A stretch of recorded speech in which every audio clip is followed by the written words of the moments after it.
This week on Fade to Obsidian, we're discussing chapters 41 to 45 of Lightbringer. We recommend you've read to this point in the series before listening. We'll be using strong language and discussing violence. Viewer discretion is advised. Thanks.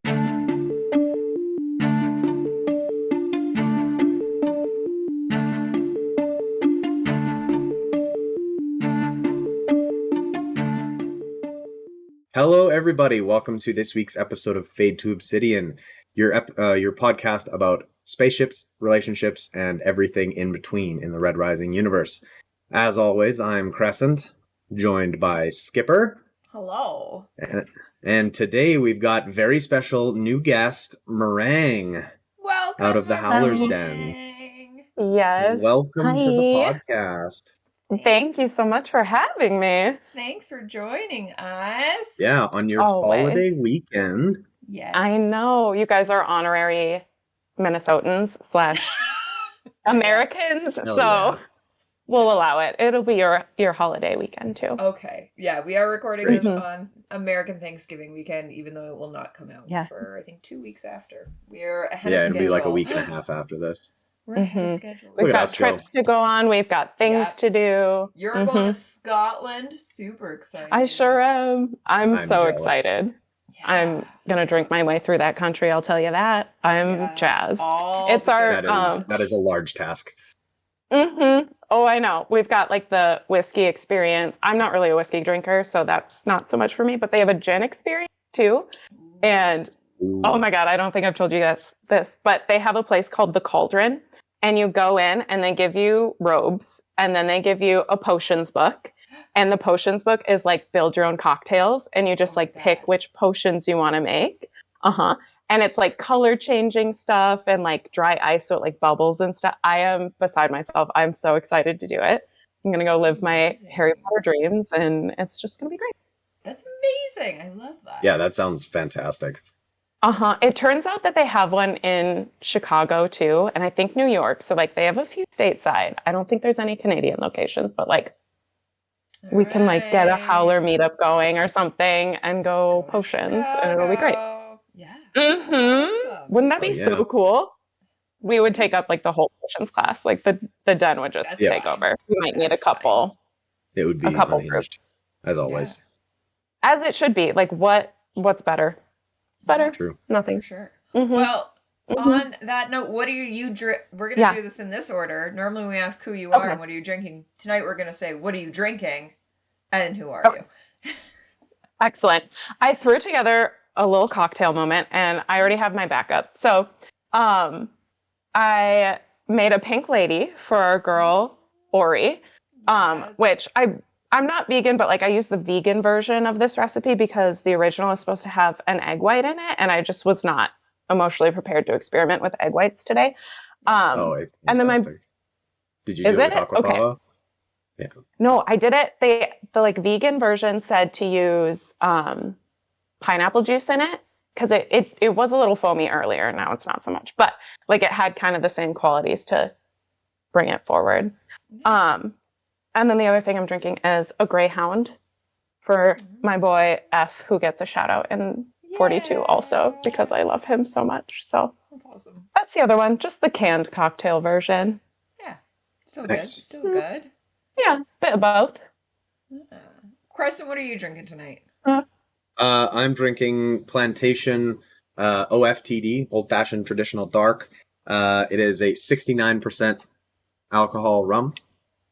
138 proof, just like Lyria's 140 proof blood. Nice.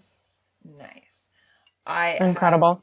Ardbeg in a flask, for those of you who are listening and not watching, for our boy Cassius, who at some point has, I think it's the previous chapters, but anyway, has the bottomless flask of, I think he's drinking brandy. But in this part, we get to see that he does smell like it, and while Lyria is crawling through, can hear the bottle from his room. And the flask has a F. Scott Fitzgerald quote, which is, "Forgotten is forgiven," and I feel like that's what he's trying to accomplish in this, is with Sevro, there's a few moments of Lyria even calls it out, if you're the one who killed Fitchner, that he is really trying to hide some stuff in here and dealing with his family. So I'm gonna be drinking from a flask, which like is kind of really annoying. Like, Yeah, it's You're kind an of difficult. icon. There's an art That was to it. excellent. Oh, Oh, absolutely. I don't love drinking from a flask, but you No. got to do what you got to do bubbling. some days. How is it?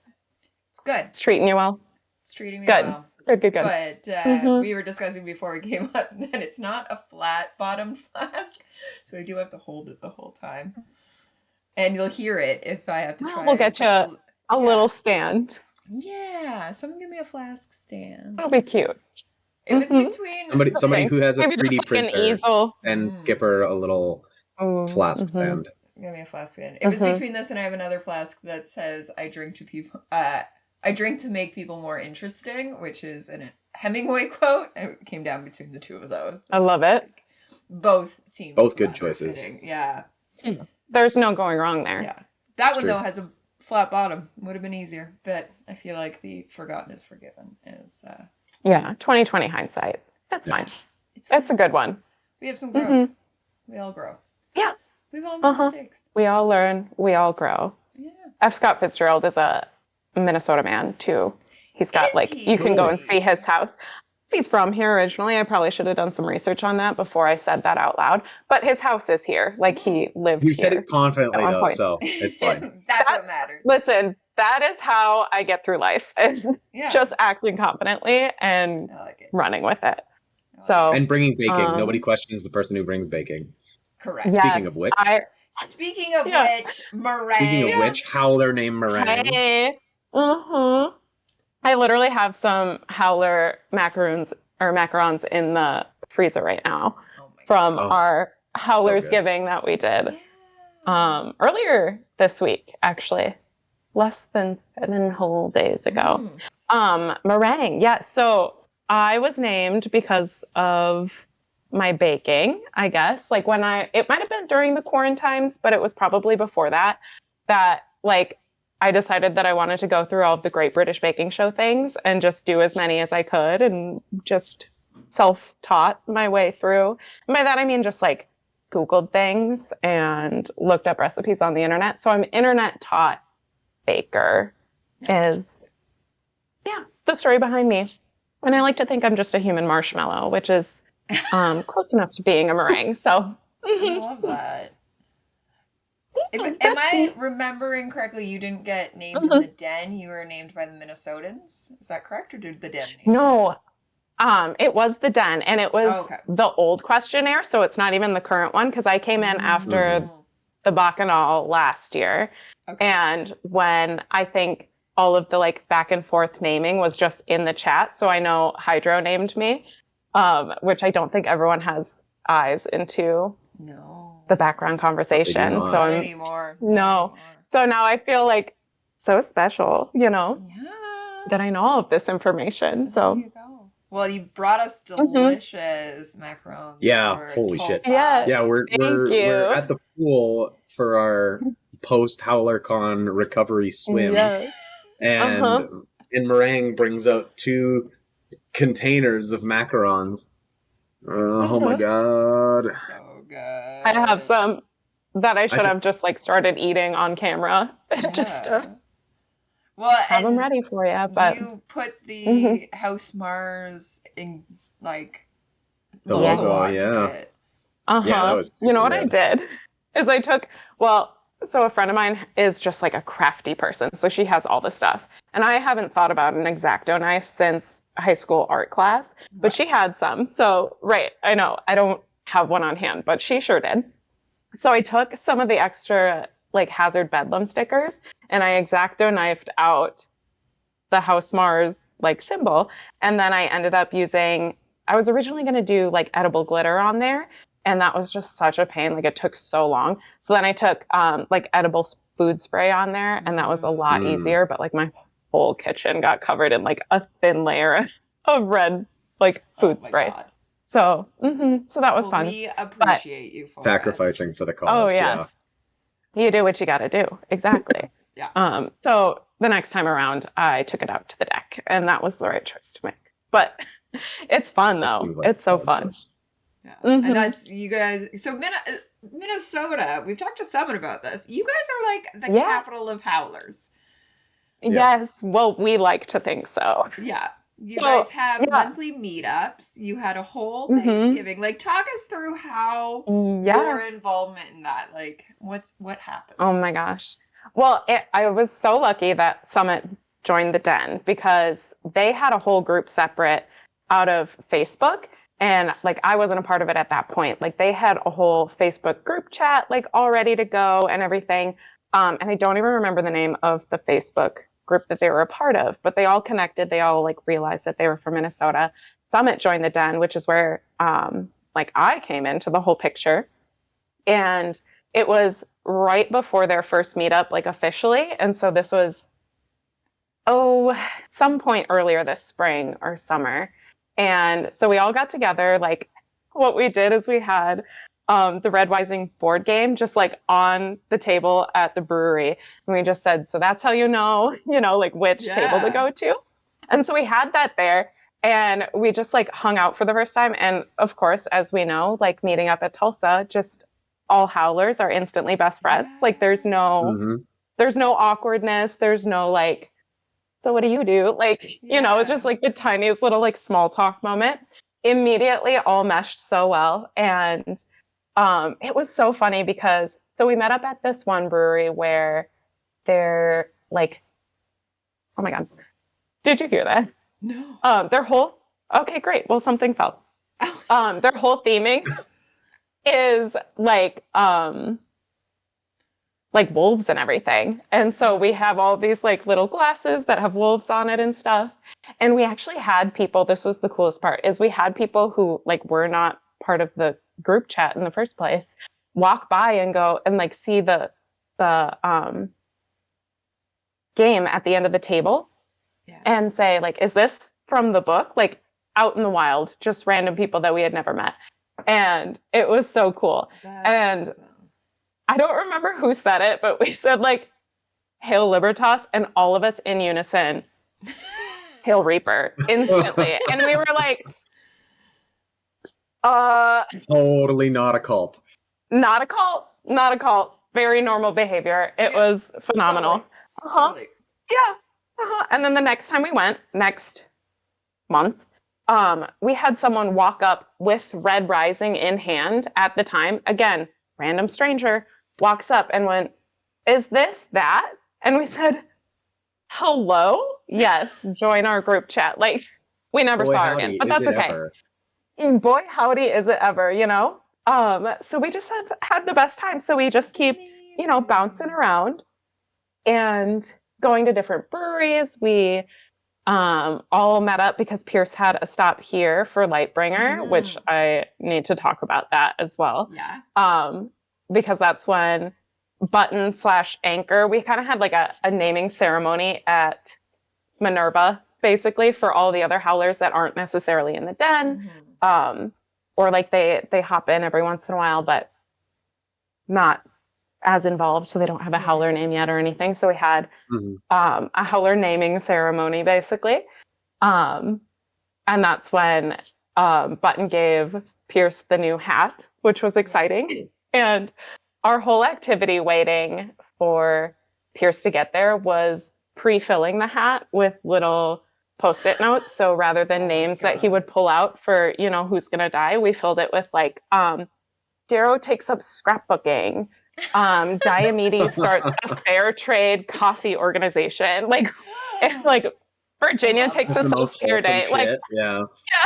that's exactly all we did was just wholesome ideas. And we just put that in the hat and we said, here are some options for you. Like, if you just like need any ideas. Also, there's a number for a Rather therapist than like in a there. Yep. BetterHelp. There's like a few different spots that you can, I don't know. I couldn't think of anything off the top of my head. Yeah. But so that was like our little activity, was making things wholesome, and then we like played the game while we were at the Barnes and Noble just waiting for them. And that's awesome. yeah. Oh my That's gosh. fantastic. And then just this week we did our Howler Thanksgiving. So we called it Howler's Giving or Lights Bringing or whatever else we came up with. And actually just this chapter chunk is what we based it off of. So we had like the Archimedes ham that Lyria drools over. We had Sevro sun butter, like the bread, all sorts of stuff.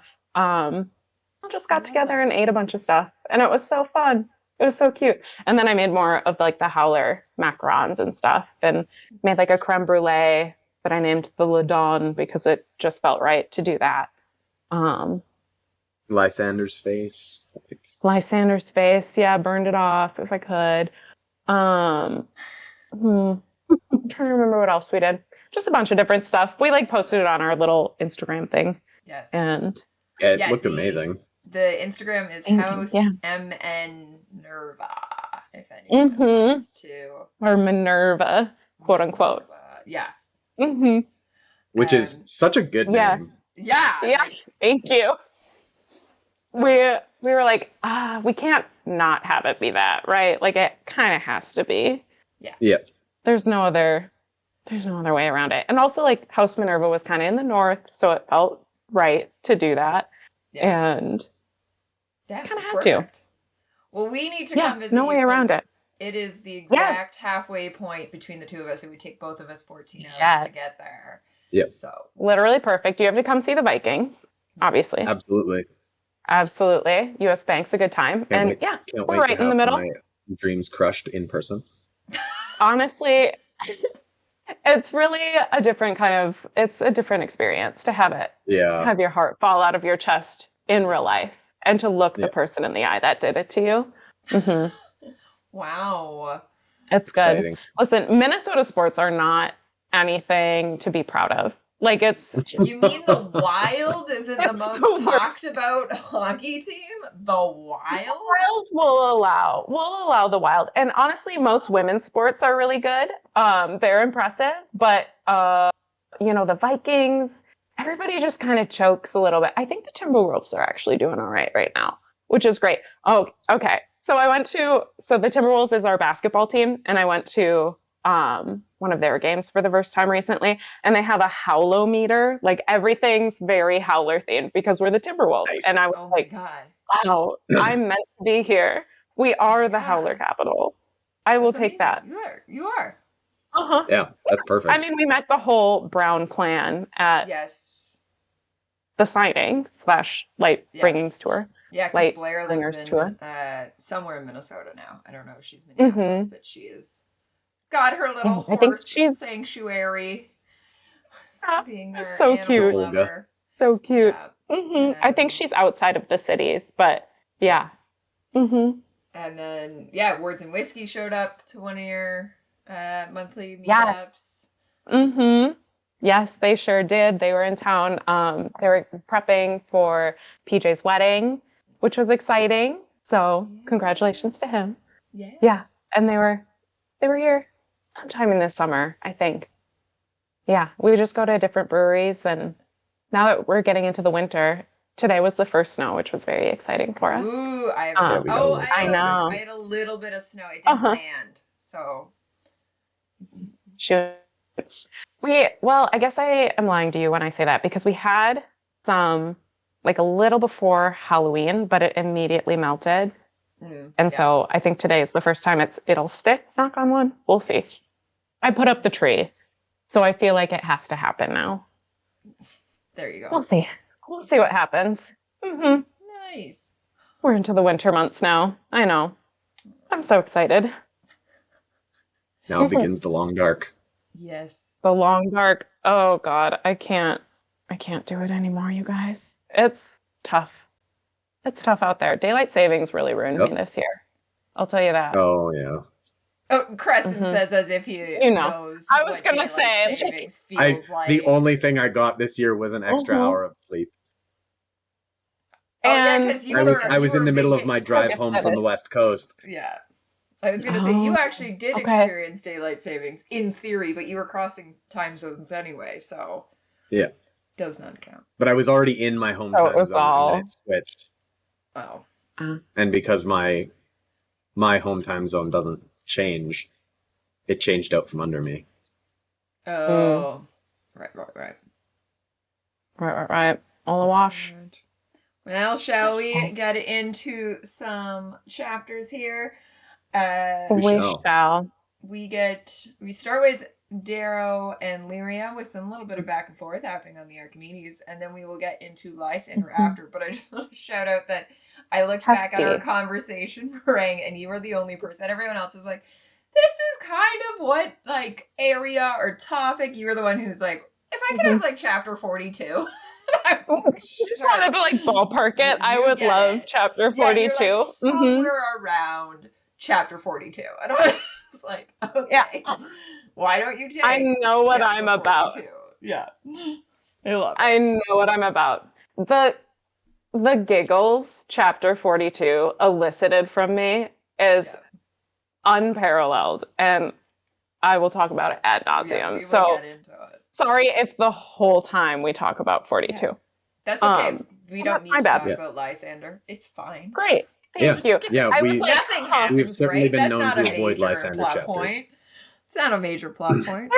No. There's good stuff in ridiculous. this one, in this like section, I will say. But as soon as you said like the chapter chunks, because all I remember was saying like, I want 42, nothing else matters, everything else is bonus. Hefty amount of Lysander in this Yeah. like section. But don't worry, I have my scripture with me, so I can pull out some Good. quotes if we need to. I love it. It is kind of in the splash zone now, so we're gonna keep it over here instead of anywhere near the beverages. Well, we start with Yeah.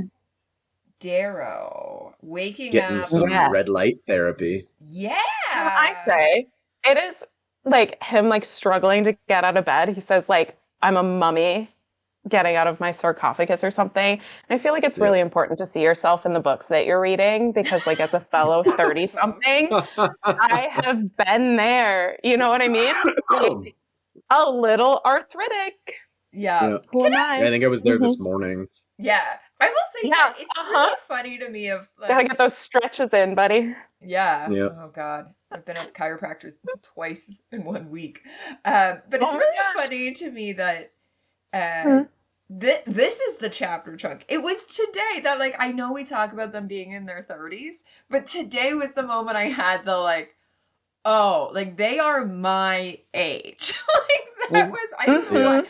I think I always see them as older just because like they have Yeah. the whole weight of the world on them, but it's one of those like, Yeah. oh, hold on, no, like Yeah. they're literally my No. age. Like putting myself in their shoes, no chance. Absolutely no Ooh. chance. Even in Lyria's shoes, I'm like, this is how I know she's a stronger person than I will ever be. Yeah. Like her with the dragging of the bags of her piss and shit behind her. I could never, and I will never. She's a stronger person than I will ever be. But yeah, Darrow Mhm. wakes up. Yes, 41, not 42. No, Right. 40. Let's just Mhm. brief through 41. Yes. Gets this, wishes, hopes that Sevro has changed his mind. And it's funny because us as the reader knows that Yeah. Sevro has changed his mind. But you get this Mhm. chapter where it's like, no, he's not there.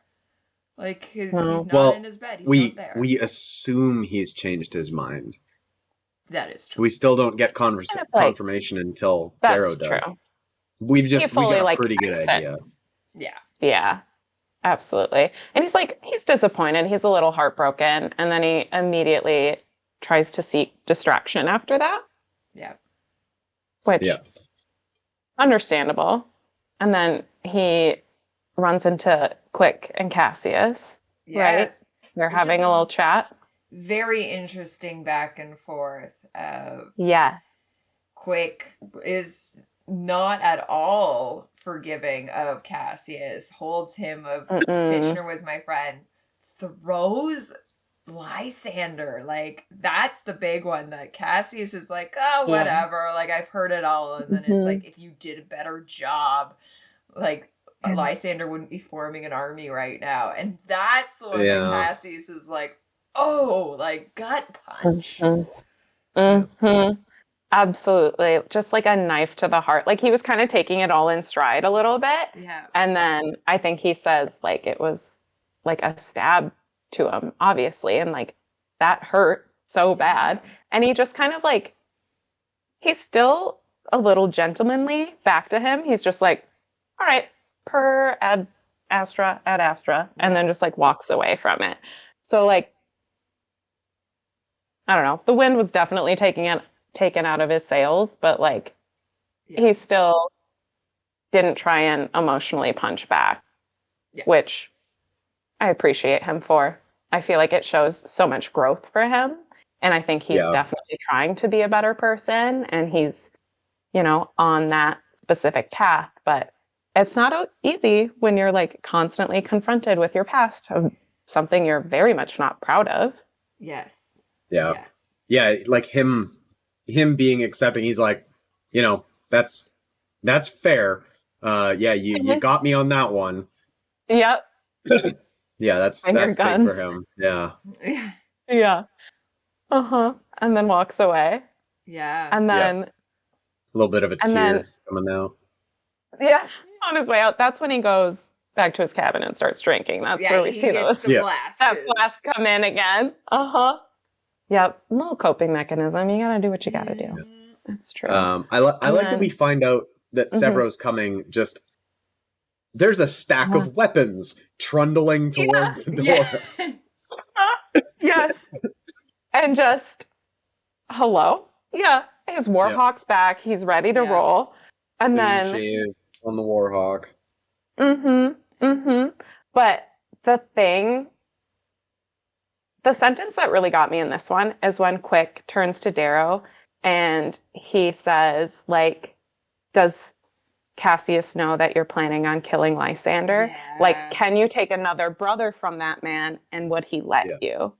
Like that, what an emotional bitch slap to the face. Like that was so deep. And I like that Quick knows Darrow that much. The Darrow's response is like, am I planning on doing that? And Quick's like, oh, come on. Like, yeah, you are. Like, get real. Buddy. He's like, well, maybe you do know more. It's like, yeah. Like, in what world is Lysander walking away from this if Darrow has anything to say about it? Yeah. If I have anything to say about it. You know what I mean? Like, he's already let it happen. Absolutely not. At least twice. So no. Like, put that kid out the airlock. Yes. Yep. Will you go on a little side quest with me here too? I was going to say, before we get Sevro coming up, we do get Quick giving over all of the weapons and the God Killer stuff, as well as God Killer Mark 1.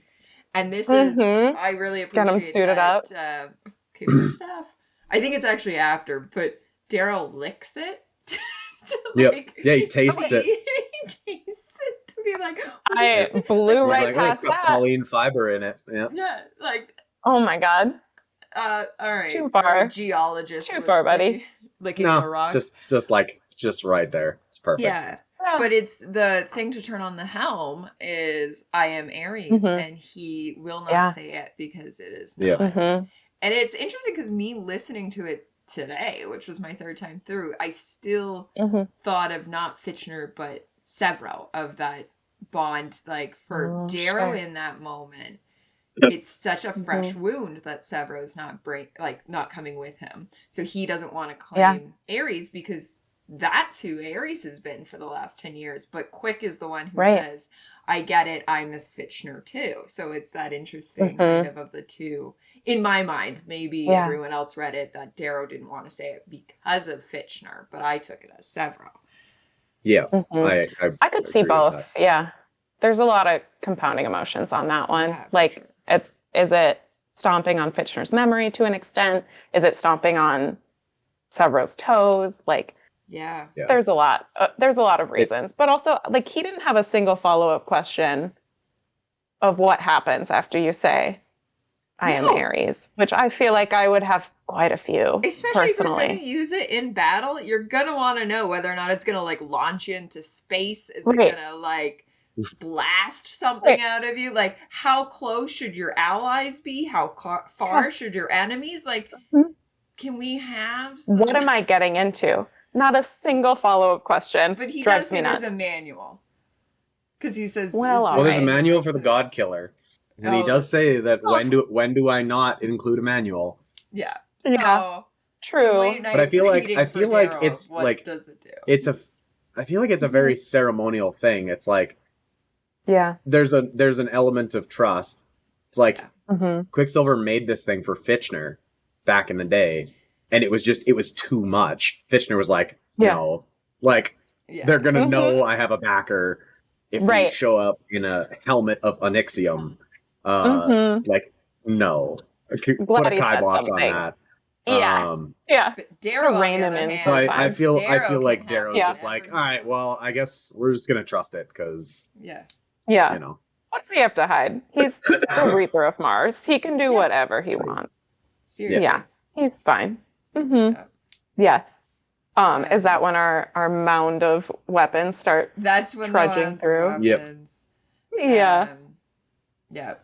And just kind of And go what a straight great visual. Oh yeah. Yeah. Uh-huh. Yeah, Darrow's like, there's weapons on the ship, right? Severo doesn't say Doesn't even anything. acknowledge him. Just Yeah. keeps walking. Not enough.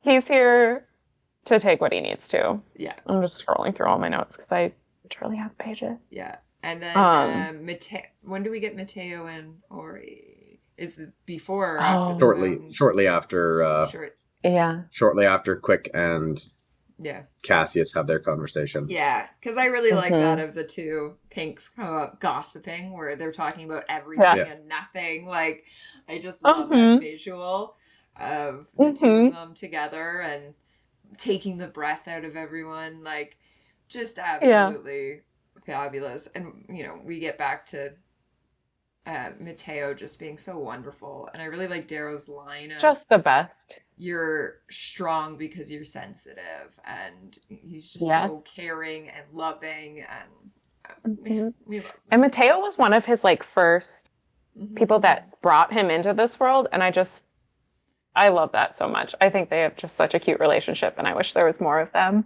together, because I feel like Mateo is just such a warm person, and I love that he just gives him a kiss for each person that he wants to send him with, and Severo gets the little nose kiss, which is the funniest thing of all time. Yeah. Yes. He would bite me. I think that is just super so accurate, cute. though. Yep, and nail on the... Yeah, you hit the nail on the head with that one. Yeah. Funny. He's so cute. Yeah. I just love him. That's another novella I would goblin. like is Darrow and Mateo in the penthouse. Yeah. Like forging the golden man. Yeah. That would be so interesting. Yeah, that's would just love like to a read that. huge emotional development novella. Yeah. Yes, absolutely. I'd And read also that for just sure. so much lore about the gold lifestyle and everything of what he's getting himself into. Because we get obviously a lot of it, but I would love to see the montage of going through it all. Yeah. Yeah. That would be so cool. So good. But yeah, then we're on the ship. Ori, just nicely gets head bow, okay, bye. And then snubs Quicksilver. Snubs Quicksilver as if he's not What the goes richest around comes man around. in the solar system. Just keep Gotcha, walking. bitch. And then his thing is karma. Yeah, he's like, well, at least I got snubbed by a beautiful pink and not a Bologna. At least my final rebuke comes from a beauty and not a Bologna. Yeah. Oh, well, that's what you get, buddy. Yep. True. And goes then around we comes get around. very awkward between Darrow trying to make conversation, and Severo just wants nothing to do with anything. Yeah, Darrow tosses the new helmet. And he just Severo. lands it on And he just lets it fall on the floor. Yeah. He won't. And that was He's going through it. Darrow's trying to boy get is excited about, whatever. And this is where we know, it's so heartbreaking, the previous chapter of him learning about Ulysses. And then now we, are seeing it of it's a couple hours. So he's been sitting at it and not talking about it. Not anything. He's got no one to talk about it unless he brings it up, which we later learn he won't be. But Yeah. I kind of, so I know, again, there's there's no therapy in space. But like, I feel like this is Sevro. He doesn't maybe have the vocabulary to say it, and this is his own little Sevro way to be like, I am not ready to talk about this yet. This is mine to grieve and me to process, and I'll be ready to invite someone into this grief with me, like when I'm ready. Like right now, can't talk about it. I'm gonna absolutely lose it if I do. So like, I feel like he's still processing, and he doesn't have the vocab to be like, Darrow, I'm dealing with something. I'm not ready to talk about it yet, but I need my space. Like, 100%. no. And he just says like, drop it. We're going. Bye. Yeah. I gotta focus on something else. I gotta channel all this Go home energy. yet. Yeah. No. Yeah. Gotta channel it somewhere. Cannot form the words or the thoughts right now, because I can only imagine, like just hearing that information secondhand, trying to think what Victor's going through, like what he's dealing with himself, just beside yourself. Like no words. No words can do that justice. Yeah. I don't know. I wouldn't want to catch the helmet either.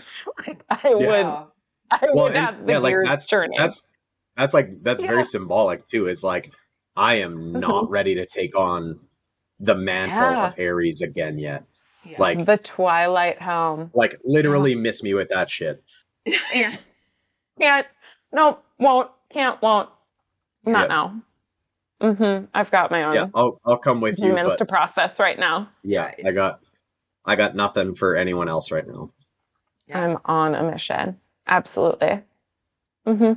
Heartbreaking. And that's how we leave him. Yeah. But then our little guy. 42. Poor little broken goblin. Poor little broken goblin. We've all been there. Yeah. Oh, Lyria. This is my favorite. This is my favorite chapter. I don't know. Okay, I'm not sure if that's true, but it is absolutely one of my favorite chapters. And Lightbringer is my favorite book. So let that speak however many volumes it needs to. But I love this chapter. I think it is peak. Yes. Peak Pierce Brown. Yeah. We find Lyria in the ducts. Or in the... Yeah, in the electrical conduit ducting, basically. Yeah. We've got to get our little map and laser pointer out. I've got the map. Hold on, I got to put the flask together. I need to. All right. Yeah. Yeah. Otherwise, it'll spill. No, and we cannot have that. No. Not in this house. True. All right. So if you're listening to us and not here's our leering cobra head. We have the Archimedes. Yes, our lit escalates poster that was circa the HowlerCon. So that we can see. So we know she is hanging out most of the time in the... Is it in the cargo room or the machine shop? Because she's near the machine shop. Yeah. She's near the machine listening shop. to Sevro. Yeah, because that's the place where she's least likely to be heard. Because there's a bunch of noise coming from the machine shop. Because Sevro is just banger after banger. Just listening to, I don't even... The cacophony. Is that what they refer to his music as? Yeah. And she loves it. She's love like, that she loves it. Yeah, this is amazing. Like, send me the playlist. Like, what's going on here? Yeah, let me scan that. Absolutely. She's got her Shazam going. She's got them all queued up. She's her ready to roll. Spotify Wrapped by the end of the year is just going to be cacophony because it's it'll be great. An alarming amount of Sevro's music. I would love someone to put together a playlist of whatever we think that sounds like. We had this discussion last week, and you, Crescent, had a band that you thought. Yeah, so The Browning, I think, is like... It's like the one, basically death metal mixed with EDM. Yeah. Oh, okay. I am not familiar with their work, but I will... We'll have to look into it. I was driving to work this week, and what came on... I listened to a lot of heavy metal covering Disney. That's like my jam. Love that Venn diagram. I know. They're amazing. Check it out. But, so then the Spotify suggestions get very corrupted after that. And it was every time I can only imagine. By Cascada being sung by death metal, and I was like, this is cacophony. Like, it's that, like, early, what year was that? Like 2006, like clubbing beats. Yeah, right around there. With the I'm trying to death metal, visualize like, this. and the screamo of, like, it was hilarious. I forgot in that moment because I was driving, but I almost immediately was like, right, Crescent needs to know. This is the one. This is the one. This is the blueprint. I've probably heard that song. Yeah, like, I will be honest with you. Oh my god. Yeah, it's pretty great. I was it's like, on your rotation. I would listen to it. Yeah. Oh, I will Sevro have to check this out. does listen to death metal Disney music. I bet you it's in his. Oh, he knows absolutely every word to Let It Go is being screamed at. Yeah, it's probably and the only Go the version Distance. his kids. Yeah. Oh, Go to the Distance. Oh yeah. Peak. Cassius is Hercules to me. Oh, and there you go. Ooh, yeah. we can't talk about it in this chapter set, but he's looking for somewhere he belongs, and he found it, and it just breaks my heart. Yeah, I love it. But yeah, so we're in the machine Anyways, shop. Lyria. We're at the back of the ship. She says it takes 40 meters to get from there to the kitchen, which is, well, the cockpit's at the very top. I want to say it was somewhere at the front. 5. Yeah. Yeah, because she was like, it's great to hide out back here, but it is the longest trek to find snacks. Yeah, because Forey's crew lounge is up here. And you have to go, so she goes all the way up through, and Darrow and Ori, their bunks are silent, but the big bunk, number 12 on here, is Cassius, and she can hear that he's watching the hollows and the clink of the bottle, and he is still Luckily, drunk men listen hear like old men not well. Yeah. Yeah. And he had to drown out his past one way or the other. Yeah. But if he's watching the hollows that we think he's watching, maybe he's just in his past anyway. Yeah. Who knows? What do we think? Is it you think it's like, is it pulling a roke watching early I think House at Mars the stuff? end, way past where we are right now, we I can't think talk about it. Exactly. I think they do. Yeah, we do say later at the end what he sometimes watches. But it, like, I was really trying to dance around it. But... I'm also wondering, though, because of the hit that he took from Quick, it wouldn't shock me if he's watching, like, Lysander growing up, of, like, where did I go wrong? Oh, yeah. Yeah. That's very fair. Like, I don't think he's watching. Makes me wonder how much. Blame yourself, buddy. Yeah, no kidding. Makes me wonder how much of, like, what goes on in the Archimedes is or was recorded. That's true. Like, can we really see Pytha being like, here's the home video? Like, can you imagine?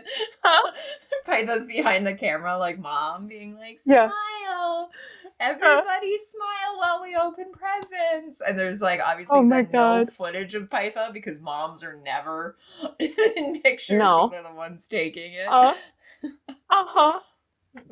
They send it in. Yeah. Oh, that's a great question. I don't know. Just like CCTV everywhere, and everyone's just got like security footage of something. Well, like, you would think, like, so when they're learning, I don't know, like the combat and everything, and like training, you would. My assumption would be that at least some of that would be recorded so that they can watch it back of like, this is what you did wrong. Yeah. So you'd at least get that, and then there'd be like cute moments in there at least. Like, they've got to have some things recorded of like, here's your birthdays or whatever. Like, and like, I'm trying to imagine if they would just have so much fuel for like the version of America's home, like funniest home videos, but like society's funniest home videos. I feel like you could just start combing through all of those, send something in. Yeah. Why not? Maybe you could find something that would kill Lysander from embarrassment. It'd be great. The goal just absolutely keels over in the moment. He's like, that was never meant for the light of day. Yep. Lysander We should. auditioning for the real life Seattle.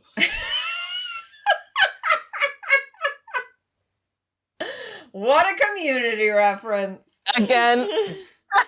I got you. Oh It's my one of god. favorite episodes is the Oh, I don't know which one it is, but Season 2, episode 17. the Rolodex that you have Yeah. of Community episodes They're- is really they're running- impressive. They're running Uh-huh. for student No. president It's- so that they can meet Joe Biden. Incredible. And then I he had recently watched that. He has a dream right at the end that he was a real president. Real president! That's my favorite. Just you wait, Joe. Community predicted it. True. Oh my god. I just watched that all the way through and I don't even remember that episode. Yeah, it's at the very end. He's in the limo. Yeah, it's the President- season or 2 trying election to- episode. Pop, Oh, pop. I'm gonna have to reel that back. This is my sister's Uncle Sam outfit. Yeah. I'm gonna have to revisit this. Oh, we will. Highly recommend. Highly recommend. Highly We need to recommend. do another community episode on the Patreon. Yeah, we do. It sounds iconic. All right, so getting back to not Community. Yes. So Lyria One of has my managed favorite to things. make it all the way from the back to the front, dragging, as you say, like her Her waist. excrement. Yeah. Her waist bags. And then Uh-huh. she's so methodical and thinking through how she is going to take which supplies, and you always take from the back, and you don't, Never take the fresh food. never take the fresh food. Mhm. Don't use the rehydrator, which means like she's just been Mhm. eating like the dry Chomping little kibbles. Oh, that's Yeah. so gross. Have you ever had like that astronaut food, quote unquote? have. That's all I envision. Yeah. It's like biting into. Yeah, like if you I don't, don't even know, a sponge? hydrate it, Yeah. right, like I had it once. Yeah. Yeah.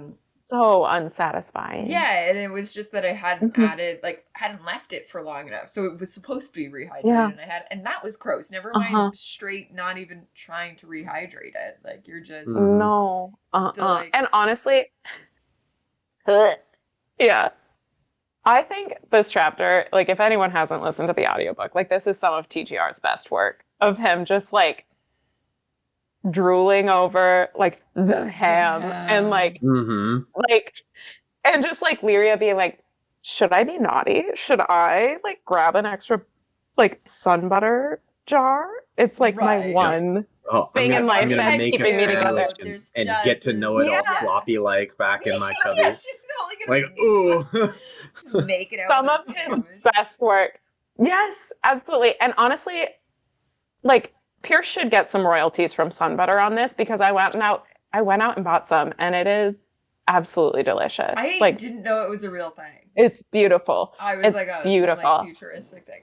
Oh, I had the same conversation. with some of the Minnesota howlers and I was like, no, I got some for Howlers Giving. And they're like, that's real? Yeah, I said, like absolutely. That's so funny. And Is it after from Howlers, sunflower like I seeds? woke up. Mm-hmm. Yeah, it's literally just a butter that tastes like a sunflower seed. And I woke up the next day craving it instantly.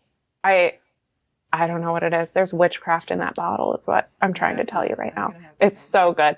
I wouldn't have been able to walk away if I was Lyria. Like I would have grabbed 3 more jars myself. I really like Mhm. the trend, the girl math trend. That is exactly what Lyria is doing in this moment. She is girl girl math- mathing the shit out of this. Of I deserve this, and actually, Yes. if I do that, then it's this. And like so hardcore, like Yes, thinking like, it through. it'll be fine, right? Yeah, Uh-huh. I deserve it for being sneaky. I really Yeah, love like, this I've like, So good. Like this is for me. yeah, we love It's the her whole inner monologue. self-care queen. Yes, self-care queen is Lyria. Absolutely. She can't shower, That- but she can take care of herself in other ways. And Yep. you know what? If I had all of my nonsense carried in bags behind me, Oh, I would deserve sun butter too. She's really been through it and she deserves this. yeah. Her whole inner monologue is just so good. So this good. whole chapter. Well, Her 'Cause then- math is so iconic. good. And Yep. then so then, well, it's Uh-huh. a giant ham for giant people, so they're not gonna Yeah. notice a Yeah, they're not slice gonna of miss ham. it a gonna little bit. miss? Yeah. And She gets then one. Like, she does oh, I get can have one, and then two, though, she right? gets And then it's that second Uh-huh. one, and then I like that it's like you need again Pierce's writing of there's the Mhm. resistance of the ham, and she could see just like the fishing line connected to the Yes. fingernail size metal, and suddenly before Oh, she can God. react, she's swept up and upside down and This is still Yes, holding the this ham. is one of my- That's the best part. That was- I was gonna say She this is one of my drops the knife. favorite visuals. Yep. Drops the Yanked knife, up, got the hanging ham. upside down, clutching the ham in her fist. Yeah. One of the best visuals. And like spinning around in place. Just the saddest person alive, clutching onto ham. Oh my God. and I don't then know that and then ham- Sevro like- just comes shrieking in. Yeah. And terrifying. Honestly terrifying. Yeah. I don't Yep. know what I would do. The next we Mhm. see, it cuts to he's taken her to the airlock, and that's when Darrow Yeah, shows Oh up. my God. Fully in a And bed. just like, In a bag. He puts her in a bag. He's Yeah. just like, I'm What is done. it with And then it's Sevro just and like- putting people in bags? It's easier to carry them though. I don't know. Come on. It's true. I guess. And Darrow's just like this chiding older brother, and he's like, Sevro, put her down. Like, act right for once. Yeah. Like Funniest Cassius thing, shows up and is like, like, is there everything a about this human in chapter. there? And even Ori's like, I heard a girl scream, and she's like, I didn't scream. Everyone's like, you screamed. Like you screamed. You screamed. And Lyria's like, no, I am a person. I'm a human being. Can you like treat me like one, please? Yeah. And they like dump her out. And Which I love the the rest- conversation though of Sevro being Yeah. like, your rat's not real, Sevro. You're paranoid, Sevro. And he's Yeah. like, fucking told you. he's just I never miscount my sun butter. he's like stupid Bologna. Like I just this is one of my favorite chapters because like I feel like Darrow is at his best when he's like surrounded by his people and he's like got his community and stuff. I also feel like Pierce is at his best with a community and like a group of people. Like my favorite things Mhm. to read is always like his character interactions and just like Yep. this whole chapter is so good just because of everyone's banter as far as I'm concerned. And like For sure. can we side quest really quick? So while we were at Minnesota again for the Q&A session with Pierce, so he just opened it up and I asked him what his favorite character dynamic to write was.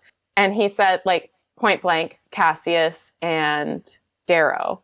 Mm. And I was like, I feel like that really shines through in this book. Like they have such good banter. They have such good just chemistry and they're just so fun to read. And then the other part that also comes up in this chapter, and he like didn't want to spoil it. So he was like, the other dynamic that really surprised me on the page was Cassius and Lyria, which he said in like some code terms. So anyone who hadn't gotten there. Oh, he ruined what it it in was. Chicago. He said it in front of Did he really? everybody.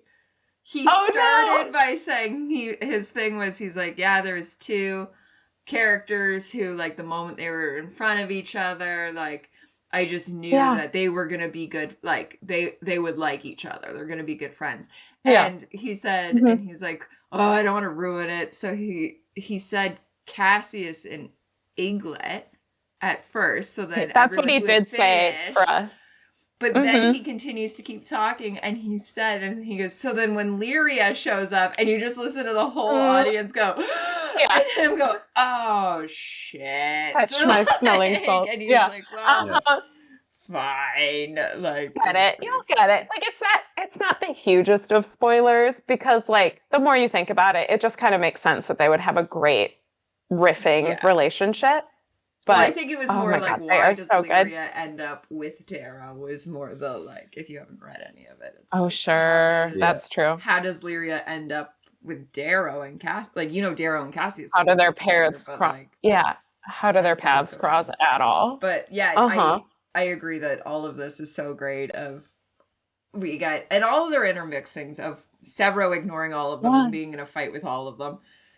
Darrow and Cassius having their normal back and forth, and my favorite is at the end, Cassius being like, "Yes, Imperata, right away, Imperata," and like saluting him. Drunk as hell, Yeah, just like And then like having Lyria the calls best out time. that Cassius is clearly in love with Ori. Ori is just a sweetheart to Lyria. Like it's so great of all of their mixes. And her ultimate fangirl inner monologue. Yes, like how she talks about like my brothers and I used to play pretend and think that like Darrow and his boys would like give us a wolf cloak because they see how great we are and just like they see our obsessed with all of it. And like our large hearts and our family. tiny bodies. And they would just lose their shit if they knew that I did a spit shake with the Reaper of Mars himself. Yeah. And then when Cassius starts flirting with her, and it's like this glistening Adonis that's like speaking to her and like winks at her, and she just like falls all over herself. Well, like, and then even Ori, she's like, Ori is the most beautiful woman ever. Like, she just goes through it with all of them of like, oh shit, like where I know, just like this tiny little Spitfire, like looking up at all of these people and just like not even knowing what to do with herself. Like some of the best inner monologue I have ever read. Like I again just love this chapter. It is such a great Lyria's going through full blown bi panic. Yes. She is going through a beautiful person. Yeah. And she like talks about Cassius as having like the most beautiful accent she's ever heard. That's it, yeah. And he like the first time we hear about his accent. He's the most handsome man that's ever winked at me. Yes. Like I can just see her like fawning, like fanning herself, just like losing her shit, but like keeping it cool on the outside. Yeah. But inside she's using her shit losing bag her to wave mind. herself. Oh god. That's the worst thing you've ever said. No, it's not. It's not. Absolutely, it's not. I need a minute. The worst thing I've ever said. In this moment, it's not sitting well with me. I'll tell you that. I don't like that. I will accept that. Thank you. But I will not apologize. Nor should you, honestly.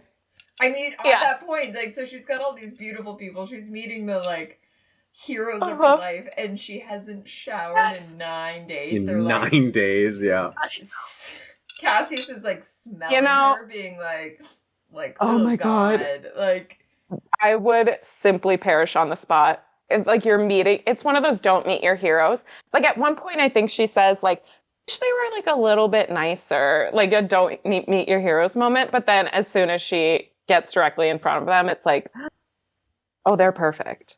I love them. And then to like self-reflect a little bit, oof, that's gotta be tough. That can't be fun at all. Yeah. Oh, I like that, and I like that she's like her champions. Like, yeah. Fine, you shower her and find her something to wear. Yeah. Find her something to wear. But also, I love that Lyria's a little Spitfire, and she's just like, you know, what are you gonna do? Like, turn around and take me back? Like, you'll lose 18 days. Like, no way. No.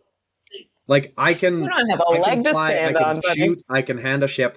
Like, she I can be her of use own. to you. I am the only one who calls Volga a friend, basically, and who Volga calls a friend. Yeah. And it's like, honestly, pour one out for F too. She mentions, for real. Yes, she mentions our boy. Yeah. He was a father to Volga, and God bless him. He's one of my all-time favorites, for sure. Yeah. I continue to have regrets for drinking out of a flask. Oh no. We gotta get you like a little glass to just pour it into and then go from there. Between the chapter switches, I'm gonna get a glass. Perfect. But you get our F. We get the very cool deal that they strike of like basically Darrow is the number one. Like his mission is number one. Don't slag it up. Yep. But I will try and get you close. But you, like, I am not protecting you. And she says, like, fine, but then you have to let me do what I want as long as it doesn't slag up his mission. Because, like, You don't give a shit about me. Yes, So girl. Mm-hmm. And I love that she just like holds her own in the face of the Reaper of Mars. Like what a persona to go up against. Like this man is a Yep. living legend. And you're like, no, no, no. I'm gonna do what I'm gonna do. yeah. And for Cassius to be like, she's House Mars through and through. I was like, Yep. She already my little wants to heart, punch like, you of in the course that's face. gonna That yes, is she's already mad at you. Like, let this little Spitfire go. But yeah, also for that is like the most Ori, glowing endorsement. yes, I would lose my mind if someone looked at me and said, House Mars. Like put me in Yep. coach. Like I would have a great time. But like when Ori finds out that Darrow didn't want her to come and was like, why are we not using every tool in our belt when we're going into this whole situation? Yeah, the worst Buddy, fight of our lives, basically. Yeah. hey, this is not your call to make, you know, especially because Lyria really wants to go. And I don't know if it's Darrow just being like, he wants to keep her safe. I don't know if he has like a little bit of like Alexander Rona going on in his head where he's like, I'm not bringing anyone into this. That yeah, you've got a I theory. was Hold gonna on, say, go so ahead. I took Yeah. 2 whole notes, as we know. I don't take really notes. So, but one of them, and we will actually explore this in later chapters, but it starts here, is the comparison of Lyria and Rona, of Rona being the stowaway who is not supposed to go with them in Iron Gold, stows There you away go. that little Spitfire of a red who can hold her own. And here Absolutely. we have Lyria, 100% like mirroring that. Yeah. Absolutely. The parallels are there. Yeah. And so we don't know. There's a great debate in the den on whether or not people believe Rona is dead or just missing, because there's no declared body, so we don't know whether or not to trust that. But either way, I think Darrow has probably written her off as dead, and so is, might be grieving that, so might see this little red and say like, hell's no, like I couldn't protect the last one, why would I try and protect this one? So that might be going through, as well as, I mean, Darrow also I think doesn't always think of that big picture that Ori might be of. That's like, true. He might be like, no, she's just gonna be really fucking annoying, like she's not in my inner circle, why would I trust her? But I mean, and that's also pretty fair, of just being like, I don't need any wild cards in this situation. Like I have done my fair share of like risk taking, and maybe and even like Sevro already is a wild card. Like yeah. Like, oh my gosh, when he you don't need to introduce more chaos into the situation. But like, also I love Lyria for this moment. Before Sevro exits, he just like gives her a look of like, don't you say a thing about like Ulysses. And I love that she interprets that again right away. She already regrets telling him in the first place, and it's very much not her story to tell. And so she's like, zip-lipped. You do what you need to do. This is your community. This is your story to tell. Yeah. Bye. Yep. I love her for that. For sure. Yeah. Anyways, so I was cackling through the rest of this chapter. Yeah, it's so good. Yeah. She cleans herself up though, and then we get. So I really like that. Like you get that first, that red versus pink of her like trying to hide like all of her privates and. Or he's like, it's just flash, and she's like, that's nice for you to say when yours looks like that. When you look like this, like, no, don't just exactly. But then we find out it's Pytha's clothes that's given because it's the closest. Yeah. And we get rip your to that real favorite moment is Cassius then bringing the food and don't eat in your bunk. I won't have crumbs on my ship. We must have standards. This is the whole reason I'm here, is because Cassius has the most Schmidt energy that I have ever seen outside of the TV show New Girl itself. Like, he is someone who takes his coffee grounds, puts them in a plastic bag before he puts it in his trash can. Cleanest trash out of anyone to ever exist. I don't know. I love it. I love it so much. I started scrolling through like all the different like clips of New Girl of Schmidt talking. And all of them, same. Like, could have been Cassius saying those things instead of Schmidt. I was 2 seconds away from asking Pierce, like, were you watching a lot of New Girl when you were writing? You're right, Cassius. Because there's a lot of Schmidt energy in this whole middle section here right now of Cassius being such a neat freak. He's like, don't eat in your room. We have to have standards on this ship. Well, and Just- the last chunk of chapters, my favorite is Darrow's got his foot up on the wall, and the moment he takes it down, Cassius is there. He's like, Yeah, he scrubbing puts it down and wipes it. Yeah. And it's just like, well, and I think Cassius is the one who like says like, I need a janitor when they're like, what's Illyria gonna do? Well, I need a janitor. Like he's like, this fucking ship. gotta keep it clean. We've Yeah. got standards on this ship. Yes. The Archimedes doesn't mess around. Salem Oh my God. compared it to Mhm. Archer with the like ants. Yeah. That's how we get ants. And I would love to know whether or not ants in space is a problem. Mhm. Like That'd be a great can question. you still get ants in space? I guess as long as they can get onto the ship. The ship. Yeah. What are they burrowing into? Does anyone have an ant farm out there? Are there space ants that use like an equivalent of sand? Yeah. I don't know. Well, they would get into your Throw food that stores. Yeah. Absolutely not. Not the sun butter. Well, those are sealed, Not on so maybe we're okay. Cassius's. Not on the Cassius Well, ship, they're I'll tell you leaving that. the ham just out, so they clearly aren't worried too much. If the ham is just hanging out, and Great it's point. No. Great point. It was a Sevro trap. I feel like on a regular day, that would not be flying with Cassius. You think Cassius allowed the trap because they think Sevro's just paranoid? Yeah. You think he allowed the trap? He was making fun of him. Oh. Or Sevro set it up after Cassius got drunk. Ooh. Oh, there it is. There it is. Stupid Bologna. I could see No, it. just drunk Bologna. Drunk Bologna. That too. We'll have to ask what the bug situation is out there in space. Yeah. What's the vibe? Did they, like, can you imagine, like... It's Starship Troopers. No. Yeah, it sure is. Starship Troopers fanfiction is Red Rising. Well, like, do do their ships get rats? Because, like, actual rats, and they were talking about how, like, they thought that Illyria was a rat. That's what Sevro did. Because, like, Navy ships, if you will, current on-water ships, have rat problems all the time. Because the rats flee up the lines. Is it the same for spaceships? Do rats just have a weird, I really want to be on this moving vessel? Great question.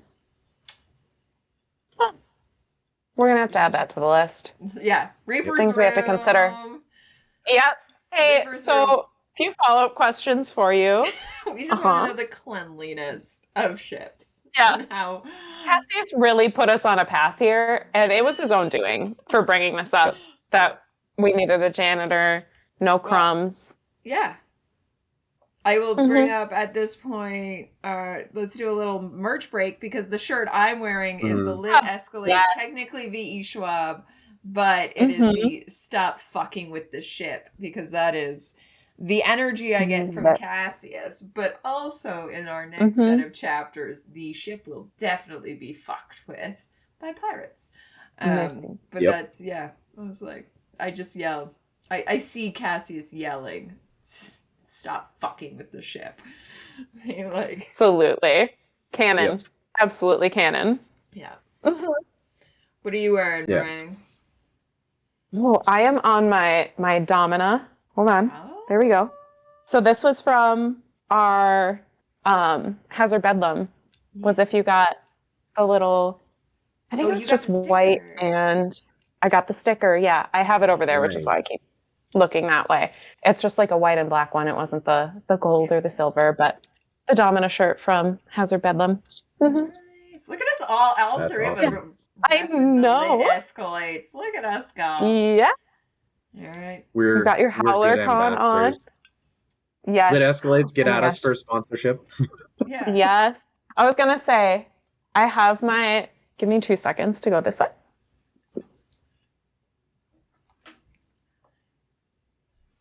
I have my Howler hat that I had signed by PB nice. signed. So I brought like a gold pen Nice. with, and it looks kind of dusty because it's an ornament at this point for the shelves, but Nice. Yep. oh, it's beautiful. Yeah, and then Chris. Yeah, I have the same thing. I've got my HowlerCon shirt signed, Yes, pierced with around that. here. Oh, But beautiful. in the same vein as your hat, I've got my can of Peerless Gold that has a Pierce Brown Amazing. signature on it. You're a winner. And then the shirt I was wearing at HowlerCon, he signed in gold paint marker here. So I had to buy a replacement Dark Age shirt from Slink's store. Oh, yeah. Because it Yeah. was one of Slink's designs. And now it just currently lives frame on it. my dresser. I do have to frame it. Yeah. Yes. But oh my gosh. He loved using that marker that night. He was signing everything. Yeah, everyone, he was signing heads. faces. Yeah. Yeah. Yeah. I think someone Everything got the he back could of get his her. marker on. Yeah, her Howler jacket has a PB on it on the back. Oh, that's awesome. Yeah. I think he probably did Alcatraz's too. Oh, I'm sure. Her Victor I think jacket. he signed someone's head, so He signed Red Wing's head. He kept trying to put a penis on Joel. Joel kept having to like bat him away, being like, "I do not want to." Oh yeah, I guess that's what today. It was. It was not a signature on Red Wing's head. It was a penis. it was a penis. That was his. Yeah, there was a few people got. My book says to Victra, "Oh, Skipper," because he was like, "Who are you? What?" What? He was having a lot I think of mine fun just says my name. Oh my god, as he should have. They were all purposely signed ahead of time, and then they were just supposed to be personalized so that the line would go really long. Yeah. And instead, he just opted to how many different things can I write in people's books? Yep. Yes. Button got a thanks for hat, THX for hat, which was great. I'm so thrilled that he remembered. Oh, mine says he 3 looked times. At me and he was like, 3 times. 3 times? Well, because it was my 3rd time seeing him that tour. Oh, amazing. 3 times, again, the shorthand needs just like the tiniest amount of translation, like but we get there in the end. Skipper, or 3X Victra, and then he looked at me and I was wearing my Skipper name tag, and he went, Skipper, even though the previous nights I'd been Alicia. So, government name. The government name. Government name. Illegal. Yeah. Mine's government name in my book, too. Yeah. I wasn't sure. I think I don't know, they caught me off guard when they were like, what name do you want to put in here? And I was like, oh my god. Well, I have 2 signed. The other one is the one underneath the bottles here. And that one has I've only got because I was working that night. So I was like, well, I'm government name for that one. Yeah, you gotta have the right persona. Mm-hmm. Yeah. Link got my first page of our bootleg copy of Lightbringer signed. I think it was the Atlanta signing. And then I've got my one from HowlerCon, but they're both Crescent Egg Tranquilis. Yeah. Oh, I love it. I love that he threw in no government name. I don't think this one he wrote. Not in Pierce's vocab. He just wrote illegal because I brought the full binder. Did he really? It just says illegal. Yeah, I pulled it out and he was like, "That's beautiful. What is that?" And I was like, "It's the PDF version." And he was like, "This is ridiculous." That was after everybody had gone home. I was the last person to get anything signed. It was just me and the other employees. And he was like, what the fuck? As I just kept pulling things out. What you got here? Sign this for this and this for this. Like, I was that person who the whole night was like, he's only signing 2 things. He's only signing 2 things. And then I walk up and I'm like, can you sign like my whole life? And he's like, yeah, okay. Thank you. Listen, when you get the opportunity, you use it. You use it. Absolutely. I just did my first, I got a new hardcover Red Rising. I got that signed. And then the hat was all I did at Minnesota, and then just Lightbringer in Tulsa. Yeah. I get through the rest of the series to get signed. Yeah, I've got my first hardcover set. Oh yeah. On the way. I bought the Mhm. Iron Edition from Fairy Loot. Oh, you did. Yeah, The whole I'm thing? super excited for those. Yeah, well, 1 Oh through my 3. God. Those are, 1, 2, 3. yeah, those are going to be gorgeous. Yeah. Those are so cool. I'm Mm. lucky enough that during Iron Gold and Dark Age, I think both of Mhm. them, he would just sign whatever you brought him. So like we would just Yeah. Jabs and I walked up like the one night and was like, "Here's 6 books," and then 2 Here nights you later go. we're like, "We're back and we have more books." Yeah. And he's like, "Okay," and he would just sit there and sign them all. And like, I Oh think my it's God. my Iron Gold says that I'm an OG Howler. That's my most prized of all of them, is that I'm an OG. Nice. Oh, I love that. Yeah. I think someone brought her Sons of Ares copies, and he did Mm. those too. He had to Yeah. use the gold on that one because like the pages were black Yeah. mostly. But oh, Yeah. so cool. Yeah. You got those well, signed too? yeah, I've had that was during the volume 1 I have signed because I actually got them as they came out, so I have all the individuals instead of okay. I have the like full one. But so Yeah. during Iron Gold or Dark Age, I brought all 6 of them. Actually, all 12 because I have both I love it. copies, like both Yeah. covers of each. And he would just and you just sign them up. Like he used to just sign everything. Ready to roll. Then he got A too generous big. man with his time. He got too big. Honestly, more power to him, but yeah, sad for us. it's totally Sad for us. understandable. But let's finish off this Yes. chapter. 42. We get Lyria asks We have Cassius to eat with her. Of like, well, I could use some company. And this is when he's like, "Can you drink?" Oh my God! Again, those two together, the best. love She's it. just like instantly, just like looks him in the eye, and she's like, Yeah. 140 Red eyes, proof whiskey or 140 whatever. proof blood. Yeah. Yes. Yeah. And he's Finally, like, some thank decent God, company. a woman, Finally, some a good woman of company. culture. We glossed over one of the most important parts of this whole chapter, and we have to circle back. Yeah. When Cassius cannot stop cackling over she pissed on Sevro and she walked away from Yeah, she's still alive. You tell me, yeah, you name one other person that has done that, and you tell me she's not worth bringing on this journey. Yeah. And also, like, yeah, let's straight up murder her. Throw her out the airlock. Just like some of the best lines. All of these are great one-liners. They're so good. Like, recalls that one because he realizes Ari doesn't get the joke that he's like, so if cold-blooded murder isn't on the option, I guess we'll keep her. Yeah. Again, just some of the best lines of all time. I just love it. Okay. He is an icon. And I have another side quest for us, if we may. We can finish this chapter first, though, if we need to. I wrote all of these things down. Okay. When he's like, do you have a call sign already? Yes. And it's a bad idea to start a relationship on a lie. Like, But I also love, like, she comes up with the red banshee, and immediately, I think I messaged Crescent, I was like, I will now only be known as the red banshee. Like, that is now my exactly call how sign. that happened. Thank you very much. So, like, the moment I saw it, I was like, that's the best. And then he immediately was like, that is too badass for you. What is it? That looks her in the eye and he's like, that ain't it, buddy. I know that ain't it. You are lying to my face. She's like, truffle pig.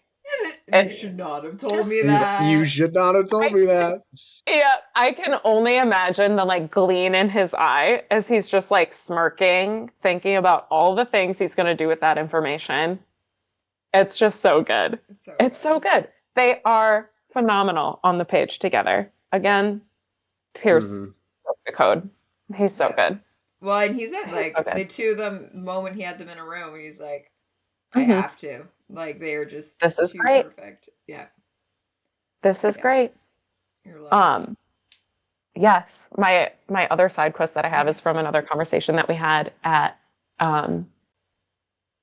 the Minnesota stop for Lightbringer.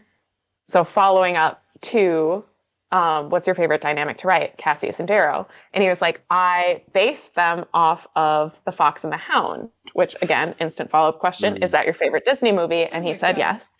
So sad. And if you have not, Ooh. I know, but if you have not watched that movie recently, Red Rising is Fox and the Hound fan fiction that is canon. Have you watched it recently? Because I can recap the plot for you really quick. I have not since like the Have 90s not. because I think I watched it once, cried my eyes Yeah. out as like a 6-year-old and was like, well, I'm never watching Yeah. this again. Yeah, I feel like there's just as much sadness if you watch it now. Yeah. Yes. Oh, the answer is yes, absolutely, because I rewatched it again recently after that conversation. And so let me set the scene. We have a fox. His name is Todd, and he is red, one might say. And there is a hound who is the apex predator, one might say, in maybe like a gold type of way.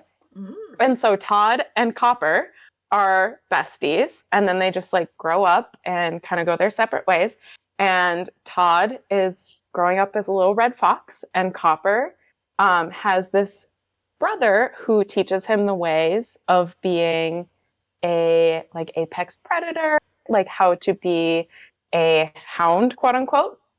Anyways, so they get back after this long hunting season where Copper learns how to be a hound, and their like farmer sees Todd, our little fox, who wants to be friends with Copper again, and they decide that they have to go after him and kill him.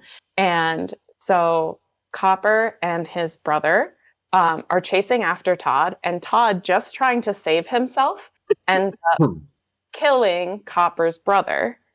And so after Copper's brother is dead, Copper is now after Todd. He hates him now, and drama ensues. Yeah. And Copper is after Todd because of him killing his brother. And Todd is like, it's not my fault. I was trying to save myself. I'm sorry. Like, how do I make this up to you? I still want to be your best friend. And I won't spoil it anymore past what I already did because that's like half the plot of the movie already. But like, is that not Red Rising? Yep. That is Cassius and 100%. Darrow right there. Yes. I was like, Julia, what's happening here? Yeah, for Everyone real. go watch Fox and the Hound. Bring tissues, but everyone go watch Fox and the Hound. Anyways, that's my other side quest for you. Patreon movie night. We're doing it, Yes. guys. Can we please? Yes. Because that whole time I was like, just like every scene, my jaw dropped a little bit further. And honestly, what a great film, but very sad. All right. Mm-hmm. Yep. Okay. It's Cassius and Darrow. He literally said to us, I based their relationship off those two because like Copper's just off with like his bro friends trying to be cool, and like Todd's just this little guy who just wants to be his friend. It's so good. Wow. Anyway, so that's my insightful. story. I love that. Yeah, only because he straight up told us. Yeah. That's what was going on there. Mm-hmm. That's amazing. Well, any other comments about 41, 42 before we move on to Chrysander? Just great content, great material. I love those two. Yeah. Yep. Well, all of them, all of those characters. Mm-hmm. Yeah. They're all so good. Yeah. We love Trauma No Ship. further thoughts. Trauma Ship. Absolutely. Absolutely. The gang. Yeah. All together. Mm-hmm. Love it. Yeah. All right. Yes. Well, I'm gonna go get a glass that makes drinking. I was gonna say. Easier. Well, let's get into Lysander then. So we are found ourselves within the Rim Armada. He thinks one of the first goal or core goals in a while to be in the position he's in, where he is being treated very well by the Rim. Diomedes is an excellent host, as we expect. Yeah. Diomedes, we would expect no less. No notes on. You're gonna get mad at me, Diomedes. You I skipped the O. Sorry. We're gonna have to cut that out. No. Wow. Listen, he has enough syllables in his name. Diomedes is the same as Diomedes, and I have no question in my mind that he can supply his own O. He is fine on his own. It's Diomedes. He doesn't need to publicize. But have you heard the proper pronunciation of it? Walk me Because through it. it I'm really ready. flows. Diomedes. Diomedes. Diomedes. Okay. Maybe get behind that. In my head, I either said Dio Daddy, which doesn't 100% feel right, or Diomedes. But do it again, because every time I do it, it turns into like Diomedes, and it doesn't feel Yeah. quite as right. It feels very 1970s, you know what I mean? Yeah, Which I think is the risk that we were not running having before. we're not having like man cleavage with chest hair. Yeah. No, it's just Diomedes. Sternum bush just coming out. Diomedes. Diomedes.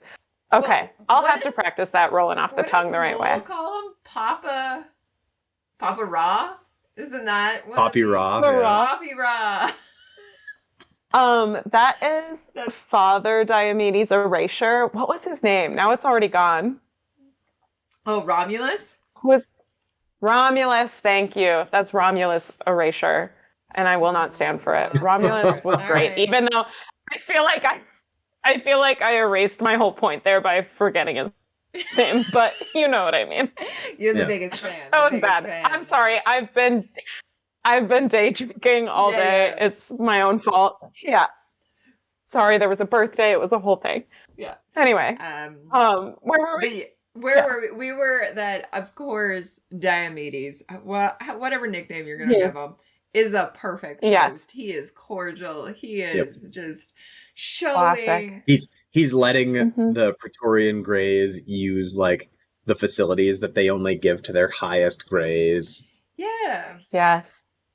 Oh, just a proper gentleman. Yeah. I love him. We do get a lot of Everything, insight and this is into like, Rim on this. yeah. And I wrote this down for like something that happens a little bit later, but everything I learn about the Raws makes me love them more. Like when he starts eating with him and he says like they're going to get the trout, like the rest of the folks are going to get the trout soon after, because like the Raws never like to eat better than the lows, or something. He said like something about the lower colors. They never like to eat better than the lows, especially on campaign. I'm just like, everything I learn about them, I love them more. I think after they this, are but maybe not perfect, but close to what gold should be. It is. Yeah, they're the gold ideal, but the gold ideal is still bad. Yep, agree. Like they they're try and hold a level of honor. Yeah, exactly. Yeah, for sure. Leading by example, you know, like the best case scenario you could get out of all of this, I would say. Yeah. For sure. Absolutely. We'll talk about the food. My second note, because remember I only took 2 notes. Is the comparison. So we get in chapter 42 this delicious ham, and oh my god, isn't this the best thing ever? Oh my god. And then in chapter 43 we get the steamed trout, which sounds like it's gonna be delicious, and Diomedes acts as if it's delicious. It's great for him, like it's and the greatest thing he's ever had. This is fucking terrible. I just want more vegetables. Why are the vegetables gone and I'm stuck with the trout? And it's like that difference of I'm sure the trout feels the same way about you. The expectation. Yeah. The other question, this was the other note I took, was like, I don't eat a lot of fish, but I know like you don't reheat fish in the break room at work because of how bad it smells. So, like, what is the ventilation situation in this ship that they're like, let's have fish? It can't be good. It cannot be good. I don't know. Either that or it's really good. The same way. Well, one can only hope. According to Lysander, not so much, but also, I don't know that he's a reliable narrator. It may not be reheated trout. That's true. It may just be they've had it cooked. I was gonna say, is steamed this fresh? Do we have tanks of trout? Like, is this fresh or is it frozen? Oh my god! Oh, can you imagine that they are like fish farming on? The dust maker has like a fish farm. Just like who's in there, like sprinkling the fish food next to it, like those lobster tanks. No. Diomedes is probably in there on his off time feeding the fish. Oh my god! He's just got this little pond. I hope And he would name them too. You know he would. Yeah, it would be so cute. It's like a Red Lobster where you walk in and you pick out which one you're going to eat. Yeah. I don't would know like if a Red that Lobster fish, is please. lost in translation here, but No, yeah. we have red lobsters. Him. I haven't been forever, but when I was Mhm. out east in September, we got 4 lobsters. And I am so sorry to the vegetarians that are going to listen to this. Yeah, but this is not the episode we for got you. them We got ham, fresh, we got and trout. then they were in a box in the back, and then we were driving around, and they're fine. They can go forever, like whatever. But we could hear them in the box, and then they were slowly pushing the top of the box off, and we were like, we are going to have 4 loose lobsters by the end of this, just in the car. And so we named them all, and we were like, well, that was Frank. Like, Frank's trying to get out again. And because we just kept having to reach back into the trunk and re-push the lid back down. Because you could just hear. You should name them after the penguins in Madagascar that are always trying to break out of their pens. Oh, no. Yeah. Well, we're going to have to ask about the fish situation on the Toastmaker too. We have a lot of follow-up questions, and all of them are very important. Pierce, I need so you. Domestic. We're like, we just need to know the domestic lives of our 2 most honorable people. We just want to know the domestic lives of Cassius and Diomedes. That's all we want. I want Write me that novella. Like the Great British Bake Off. Like the 2 of them would be just the cutest of like, well, I've made like the most impressive thing. I tried my best. I did it's my fine. best. Here we go. Yeah. So what's the James on the back? Caster, the classic had a breakdown. Here we are. Tried to make it, had a breakdown. Here we are. That would be like Darrow is the third. Like again, 3 of them in a room. And they're like the other 2 are like, I made a like molten lava cake. I made whatever, and he's like, tried to make it, had a breakdown. Here we are. Title of my memoir, had a breakdown. Here we are. Loosely cohesive food that's on fire. Yeah. You know what? Flambe is a thing. So just lean into it. That's the best you can do. Sevro shows up with the flambe. I'm just like, enjoy. It has perfected it. That's the thing, is Sevro would set it on fire. It would look chaotic, but it would come out perfect. That's what he's been doing in his machine shop this whole time, is practicing all his little bakes. He's like he's got creme brulee. He's got like a little bit of everything going on. That's why Leary is so hungry. He's using his sharpening lasers to like carve his desserts. Chop it up. Oh yeah. Oh, absolutely. And Leary is so hungry because she keeps smelling all of these beautiful bakes. And she's just like, oh, if only. Yeah. All right. Master Chef Sevro. That's the new. That's what we're going for. That's the new thing. Iron Gold Chef. He could really do it. We did last week. Meringue. Do you remember the show Iron Chef? Yeah. Oh, what? I was going to say, so last week we actually put out, and you will not have watched this episode yet because it will not get released for another 4 days. Cassius. I'll pretend like I know. Apron. What would you put on an apron for Cassius? And let's say it. What would you put on an apron for Diomedes? Oh my God. Well, see, we can't use Diodaddy again because that feels repetitive. And that is now on howlerhollow.net. We've got t-shirts and it's beautiful. T-shirts, stickers. Go check out howlerhollow. Everything. Absolutely beautiful. What else are we going to put on an apron for, I guess, like no crumbs on my ship? Like for Cassius. Yeah, and then that would be good. Diomedes needs one apparently about feeding fish or something to do with trout. Yeah, something about like smoked trout. Have you I'm going to have to noodle on this because something, I feel like I put down some sort of quote on here that spoke to me, but it's probably not appropriate for an apron, I can tell you that. Everything's appropriate. I'm going to noodle on this. Okay. And I'm going to come back to you because I feel like there's something in there out of both of them. Both of them have such good potential. Something's percolating, and we will get there. Love it. And it's going to be good. An apron would be so good. I love that Right? idea. Right? Yes, absolutely. It's happening. As I was scrolling, I have a note about Lysander when they're eating. And here's how you know Lysander is just the most pretentious, giant red flag of a person. Because if your first thought is to use the word masticating instead of just saying he's chewing something, red flag automatically. Because I was like, he did not do that on purpose. Just say chewing, buddy. No one says masticating. Get out of here. We all know what that not like, unless they're just that saying the wrong word. Correct. We all know what you're adjacent to in this. And that's not your first thought. Uh-huh. Yeah. Anyways, he's talking about Diomedes in that moment. And he's going through meticulously through the room, being like, oh, like this table is made from one of the great whatever. Like he's meticulously going through, being like, oh, isn't that this? Like, it's very interesting. And the office is so cool. It sounds so cool. Would love to see that laid out. And I love how Pierce mentions things and you don't really know what he's talking about, but then a couple paragraphs later, he kind of explains what he's talking about. At least I don't think that they talked about the, what's it called?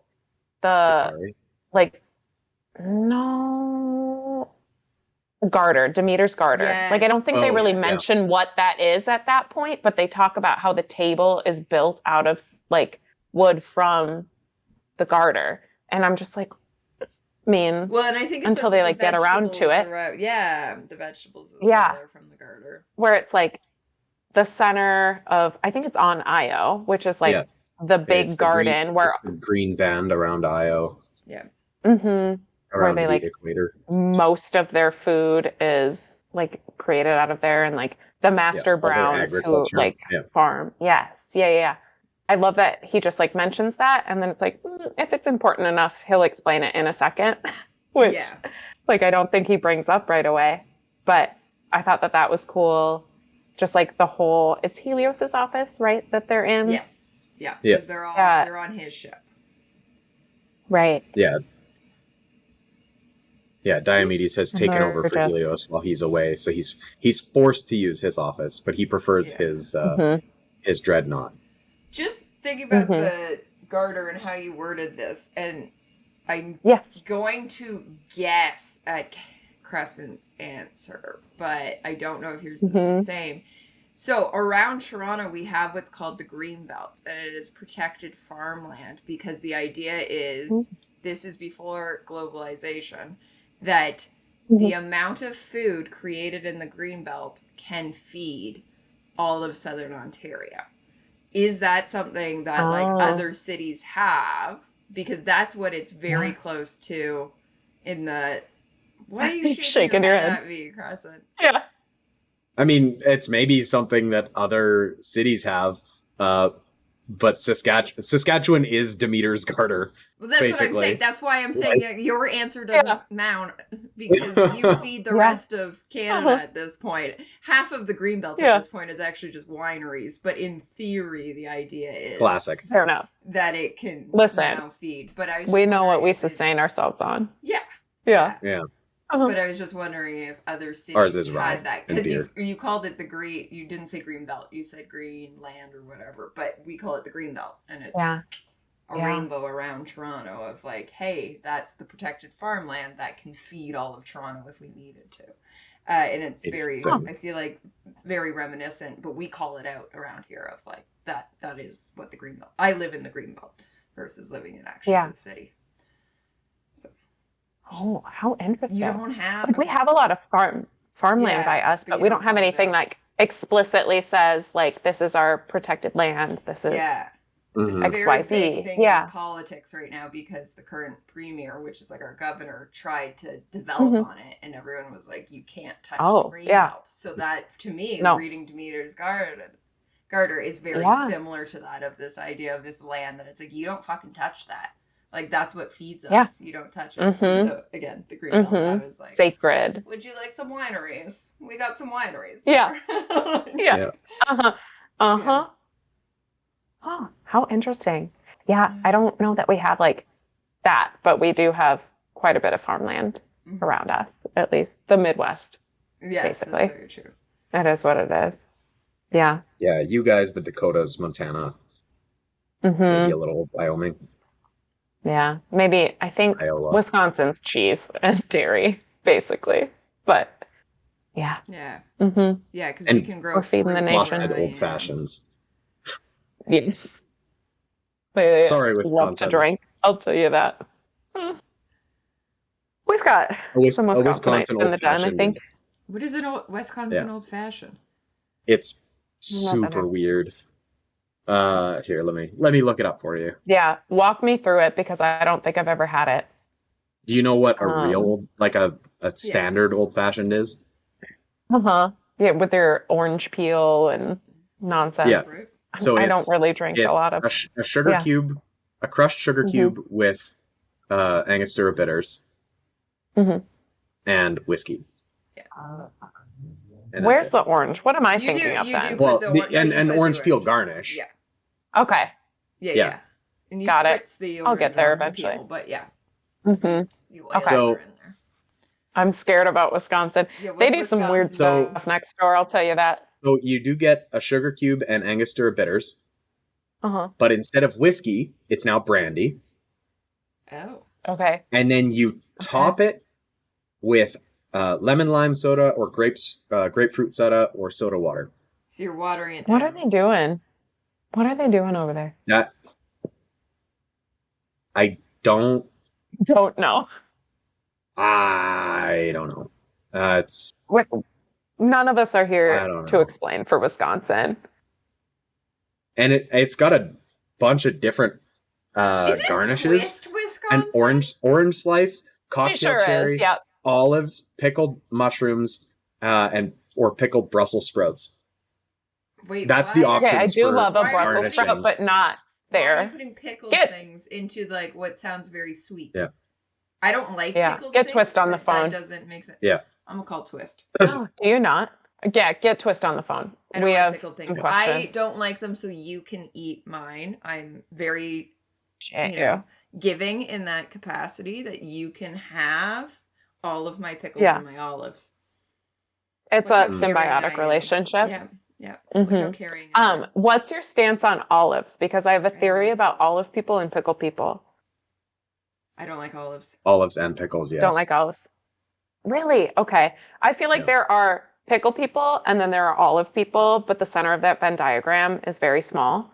And you are in the center and you are outside of both circles. So there goes my whole theory. It's out the window. Like, I hate Right. olives, but I love pickles. What kind of pickles do you okay. like, though? Any of them. I really don't like the super sweet, like gherkin ones. I love a dill. I love just about anything else. But the super sweet ones have no business being here, as far as I'm concerned. I only say They're that best because on we. sandwiches. Yeah, The super I'll sweet allow ones. that one.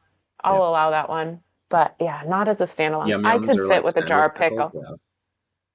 Yeah, I could sit with a jar of pickles and just eat them on their own. Easy. They're Hey, cucumber yeah, not the so like super sweet we're one. really Cucumber avoiding soaked in Lysander evil. here. I know, look at us go. We were deep into the pickle talk. Sorry. All right. We're Food deep in lord. the pickle Okay. weeds. Now We're that we're discussing in the things pickle I weeds. don't Okay. like, let's go back to somebody else I don't like. Lysander. What a beautiful All right. segue. I Yeah. try. Okay, so they're If it's talking. anything, my segues. So we're talking, we're figuring out what's going on. We do at this point know that the glove, that the gauntlet, that's what I'm looking for. Yes.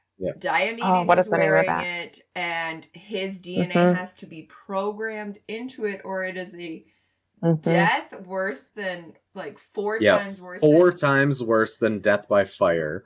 I like the next line, which is, I don't know how they, like, gauge that or Measure whatever. that? Like, how do they know that? Like, which I always think, Great like, question. this is more painful than this. And it's like, did you find a person that went through both?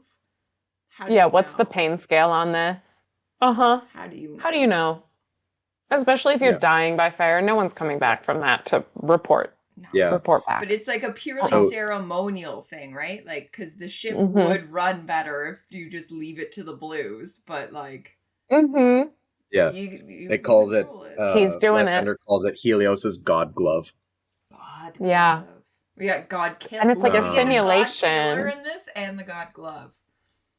Just calling it out. Ooh. Yeah, and then Yeah. later on he calls them it's like the bands of Zeus or something. Oh my gosh. Yeah. He's like doing some sort of like simulation, right? At this stage, it was like Yeah. Yeah, they're doing like a war simulation. And he talks about how the rim fights with speed, surprise, and it's like an elegant attack run versus the core, which is very like brute strength, which I thought was so cool. I just like love the highlight of their two different fighting There's styles. a lot of highlighting what the rim being the second biggest empire, the first only ever being when society was together as one. That was a cool call out, I felt. Oh, absolutely. Just a lot of admiration for the rim that Lysander has, which like good on which I him for love because almost like acknowledging that the rim is better than the core. Like it seems like constantly he's like the rim does it better. The rim does it better. Like, Yes, a little bit less of just like him hyping himself up. Like I know Cassius, I think in the previous chapter says like, oh, he chose to be a loon, which is why he left.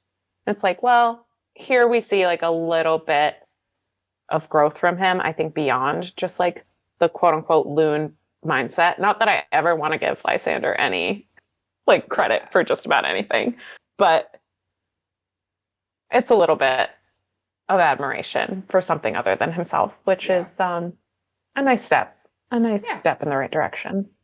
I mean, at the same time, though, he's like, I think I'm the only gold who's ever stood on the bridge. Or core gold who's done this. Like, he's like, the rim's great, but I'm the only core gold that gets to like have these privileges.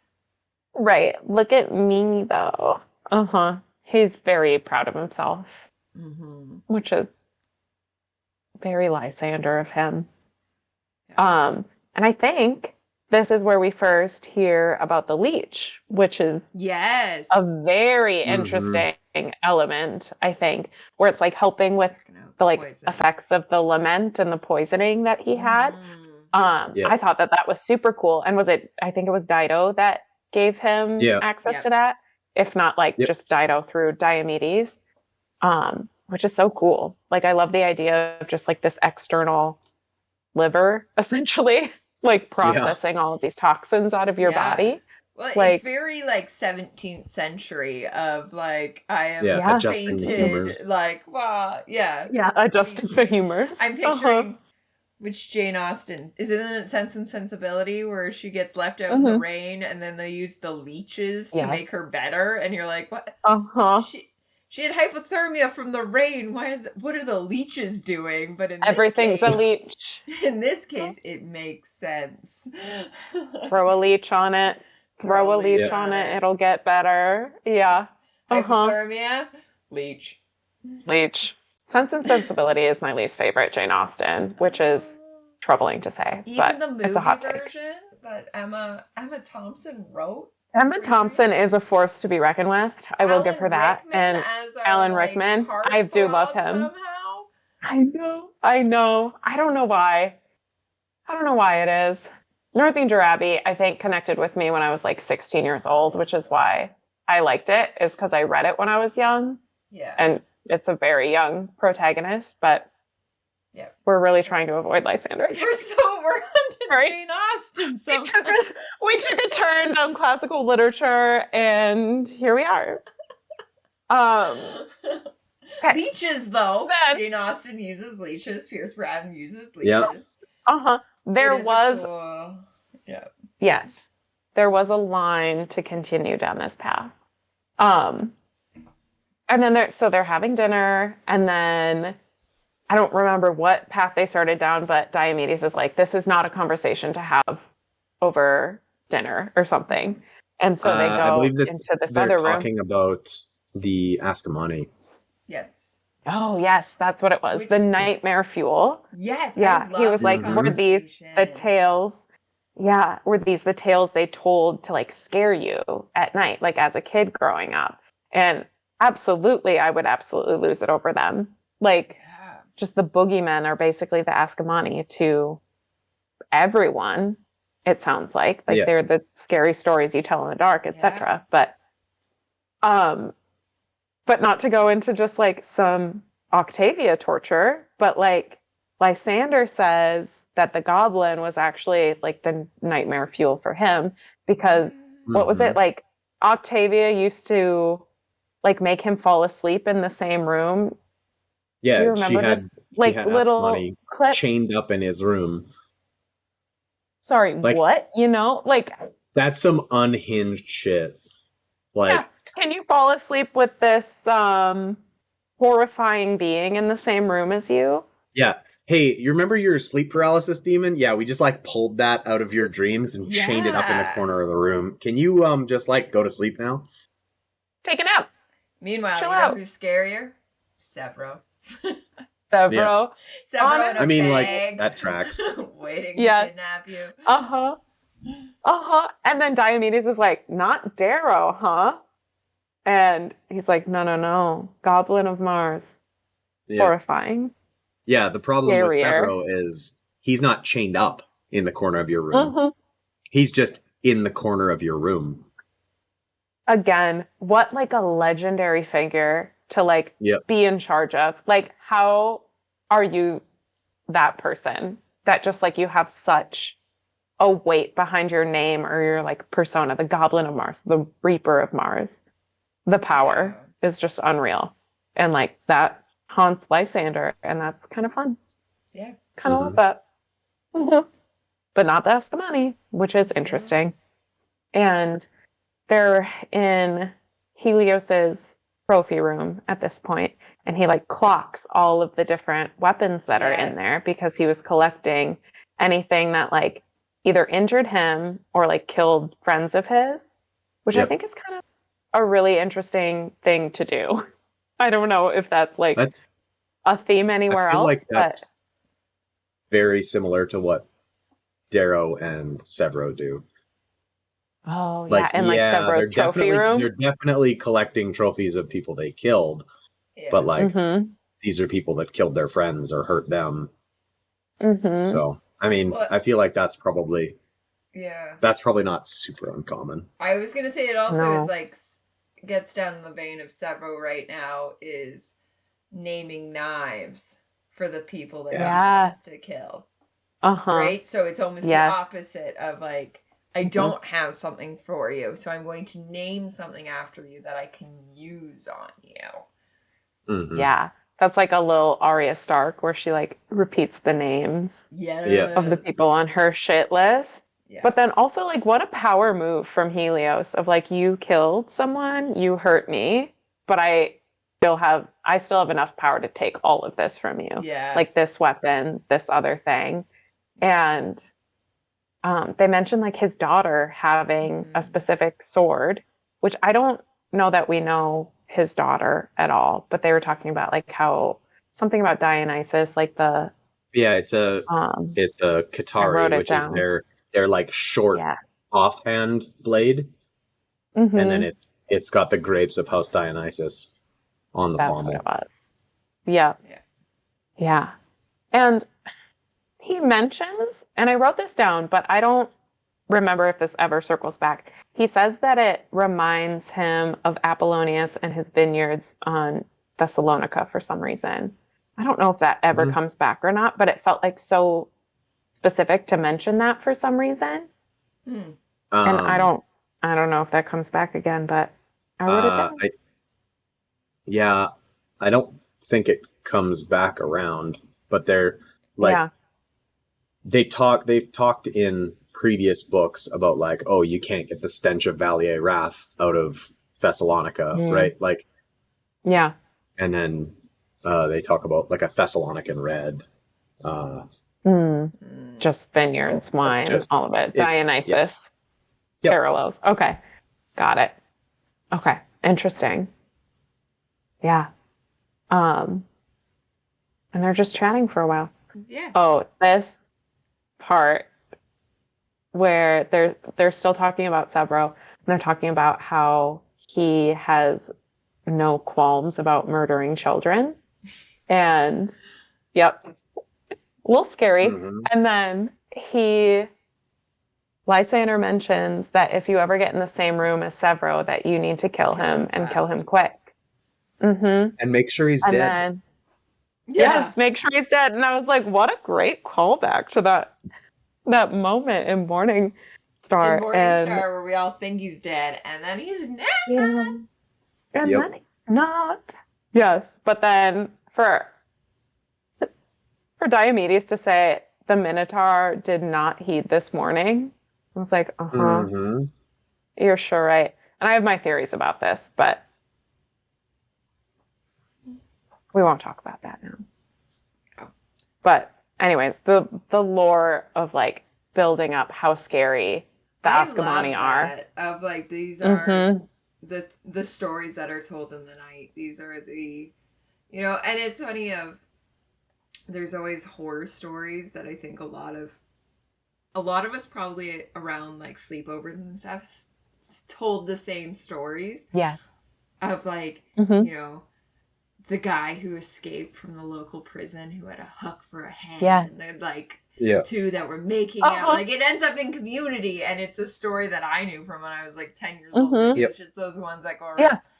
But that story probably never existed. The Ascamani do. Like these are legitimate, like out there going to get you, like in some capacity. And knowing that that's what they're sailing into, that's where we're going, like is to we have to see what's happening to the Obsidian, and and the discussion about, well, are they on Darrow's side? No, it doesn't seem like it, because like Seffi is like a sister to Darrow, so if he's not going to be supporting somebody who killed, and like blood eagled his sister. Yeah. Essentially. Talks about how, yeah, it says like somebody who mutilated Seffi the way that Fa did. Like it's not going to be somebody that Darrow's going to ally himself with, basically. And then he talks about like, is it Virginia's plan to send the Volk? Like, did they go with at Virginia's direction?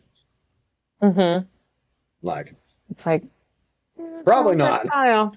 Yeah. Her style. But to be fair, like the last time when they're in battle against Virginia, like she had some of the Obsidian end up backing her. She frees, with Valdir. Oh yeah, but it's very minimal. Totally, that's but then I totally can different too. Like, but I can see how they can then take from that of like, oh yeah, they still have the connections. Yeah, I suppose. But like having the Volk commit like all of the atrocities that they do on Mars, and then fuck off just to like sell a plan. There's no way. Yeah, no, for sure. Like, there's no way that that's going to be a Mustang play. Yeah. Absolutely. Surprised it's neither of them, Yeah, right? Like, nice thought, but no. Yeah. And then we get Helios showing back up. Yes. And upset Lysander's on his bridge. What is Lysander doing here? And, playing that. And Diomedes. Lysander is watching him real close and realizing that something is well, off. and so is Diomedes. Like, he's they have their code before he even gets to the ship, and it's confirmed, and they confirm their code once they're on the ship. And then Lysander notices the Qatari that he already noticed on the wall. Yeah. He's like, something's fucky Helios' here. belt. Yeah. And then Diomedes is like watching his boots, Yeah, he's very staring at his specifically feet. watching his feet, Yeah. Mm-hmm. and then And I was Lysander watches Helios put the cestus on, and it's just the weirdest, like, weird vibes. yeah, the Very vibe is weird just vibes. off. Vibes off. Yep. Like he says he does it very hesitantly, and then all at Mhm. once, like somebody jumping off of a cliff, Yes. basically. And it's Uh-huh. like, so like he Oh, no. definitely lays out like something is wrong, like several paragraphs before it actually lays out. Mm-hmm. Of what's going I on don't know. there.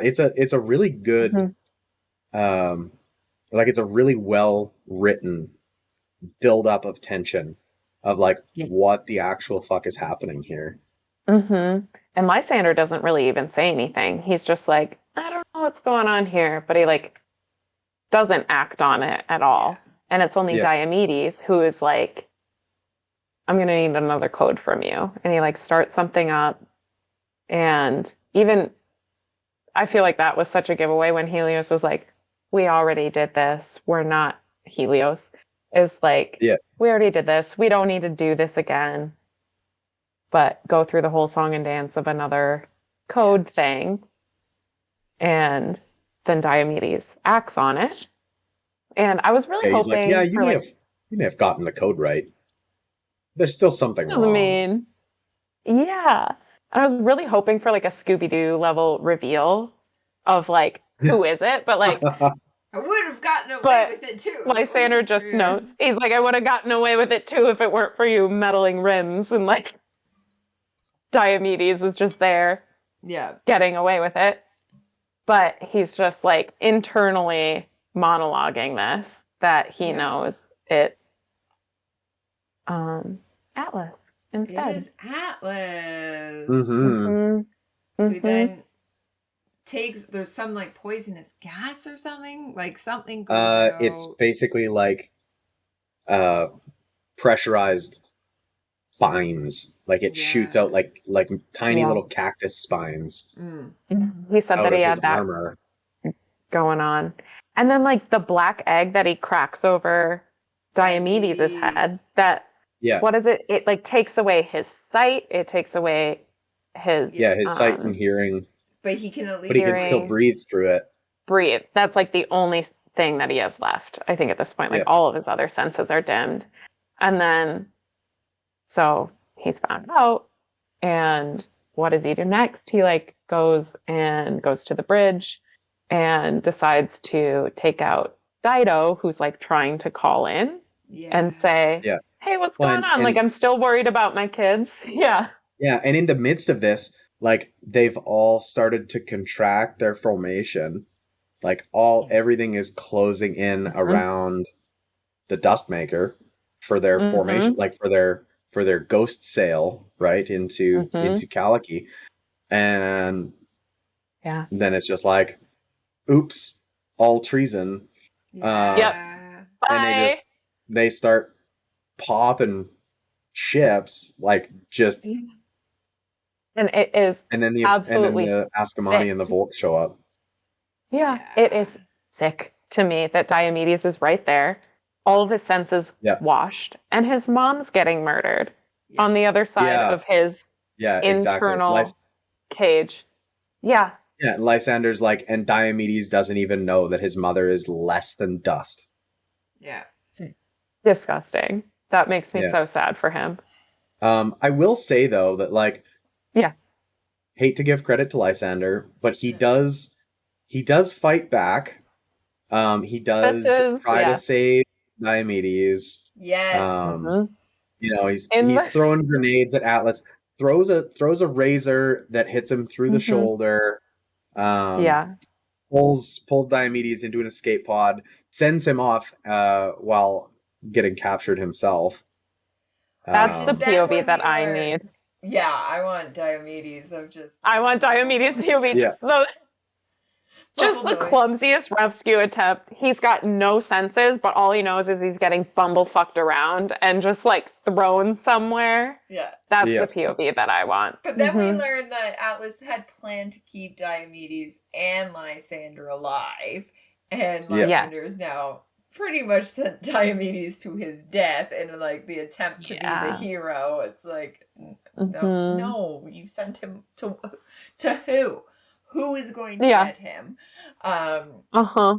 But then we also get the entrance of the Greys, Lysander's Greys, in Yes. which Mm-hmm. they are in on it. Yeah. The You betrayal. have good taste in greys. You have good taste in Mhm. troops. Yeah. Yep. Oh my gosh. The drama of all of that unfolding is so good. So Oh good. God, And someone's like head gets shot off where all they have is their lower jaw left or something. That was a visceral moment. That was gross. Didn't love that. But yeah, the reveal, Yeah. like Atlas was mad that Lysander was even on the bridge in the first place because he's like, I didn't want you to Yeah, he be was- here for this, but we got to do what we got to do. Yeah. Yeah. And we learned that Lot going on. Adamantio wanted them both dead. And, Yeah. Yep. Mhm. Atlas had other But ideas. what she doesn't know won't hurt her. Yeah. And good on him for that a little Yeah. bit. Having a little bit of his own. Just a bit. Just a bit. Not that we Just want to give don't any give of up these too people much. any credit. Yeah. But I do think Mhm. that then, you know, my ongoing thing throughout this whole thing is Lysander not Mhm. having anyone with him. Diomedes was the closest thing. Not Yep. having anyone he can trust. Not, we're seeing the Golds fighting with the Golds. Like, and Mustang called Mhm. it out a few chapters back of what's going to fall first. Yeah. The Golds or society, because there's so much inner fighting in comparison to chapter 42. And yeah, they're fighting, but it's like the sibling. It's like good the natured sibling for the most fighting. part. Yeah. Yeah. Like, Mhm. fine, I've got you at the end of the day. I trust you. Whatever. Like, where Mhm.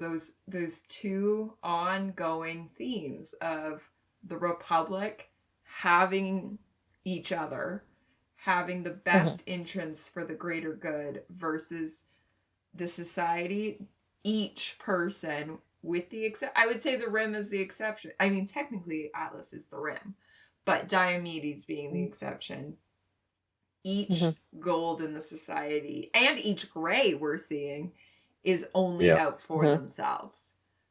Even like Glorastes, was he only there for Lysander because that was his ticket, right? Like each one, Yeah. you're not quite Yep. trusting everyone to play as a team, rather than Mhm. the Republic is constantly playing as a team. Mhm. Yep. Yeah. That's true. It's almost like having allies is helpful. Oh. Or just trust. A novel concept. Trust, Yeah. man. Truly.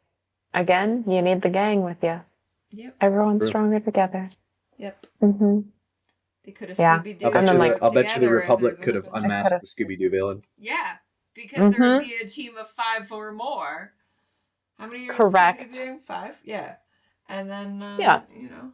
Who's Scooby-Doo? I feel like that's the iconic character. Someone has to be the Sevro. dog in this. Sevro has to be Scooby-Doo. Sevro. And does that Sevro's. make Darrow Shaggy? Yeah.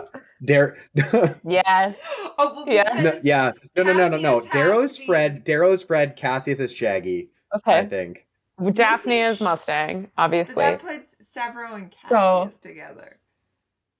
And then that would make Sure. I'll allow Victor's Velma? No. That could be right. Holiday is Velma. Holiday is Velma. So, Yeah. Hear me out. We take Cassius Yeah. out of the equation, and we put Victra in as Shaggy, and have Sevro Perfect. Victra. Yeah. Perfect. Okay. Yep. Scooby. I'm on and board. Shaggy. Yep. Yep. It's all coming together, and yes. Yes is the answer. Yeah. They've all got it figured out. Cassius could be Scrappy Doo, who notoriously during the movies did turn into the villain and then back to their team. Just saying, Cassius is scrappy. Hey, canon.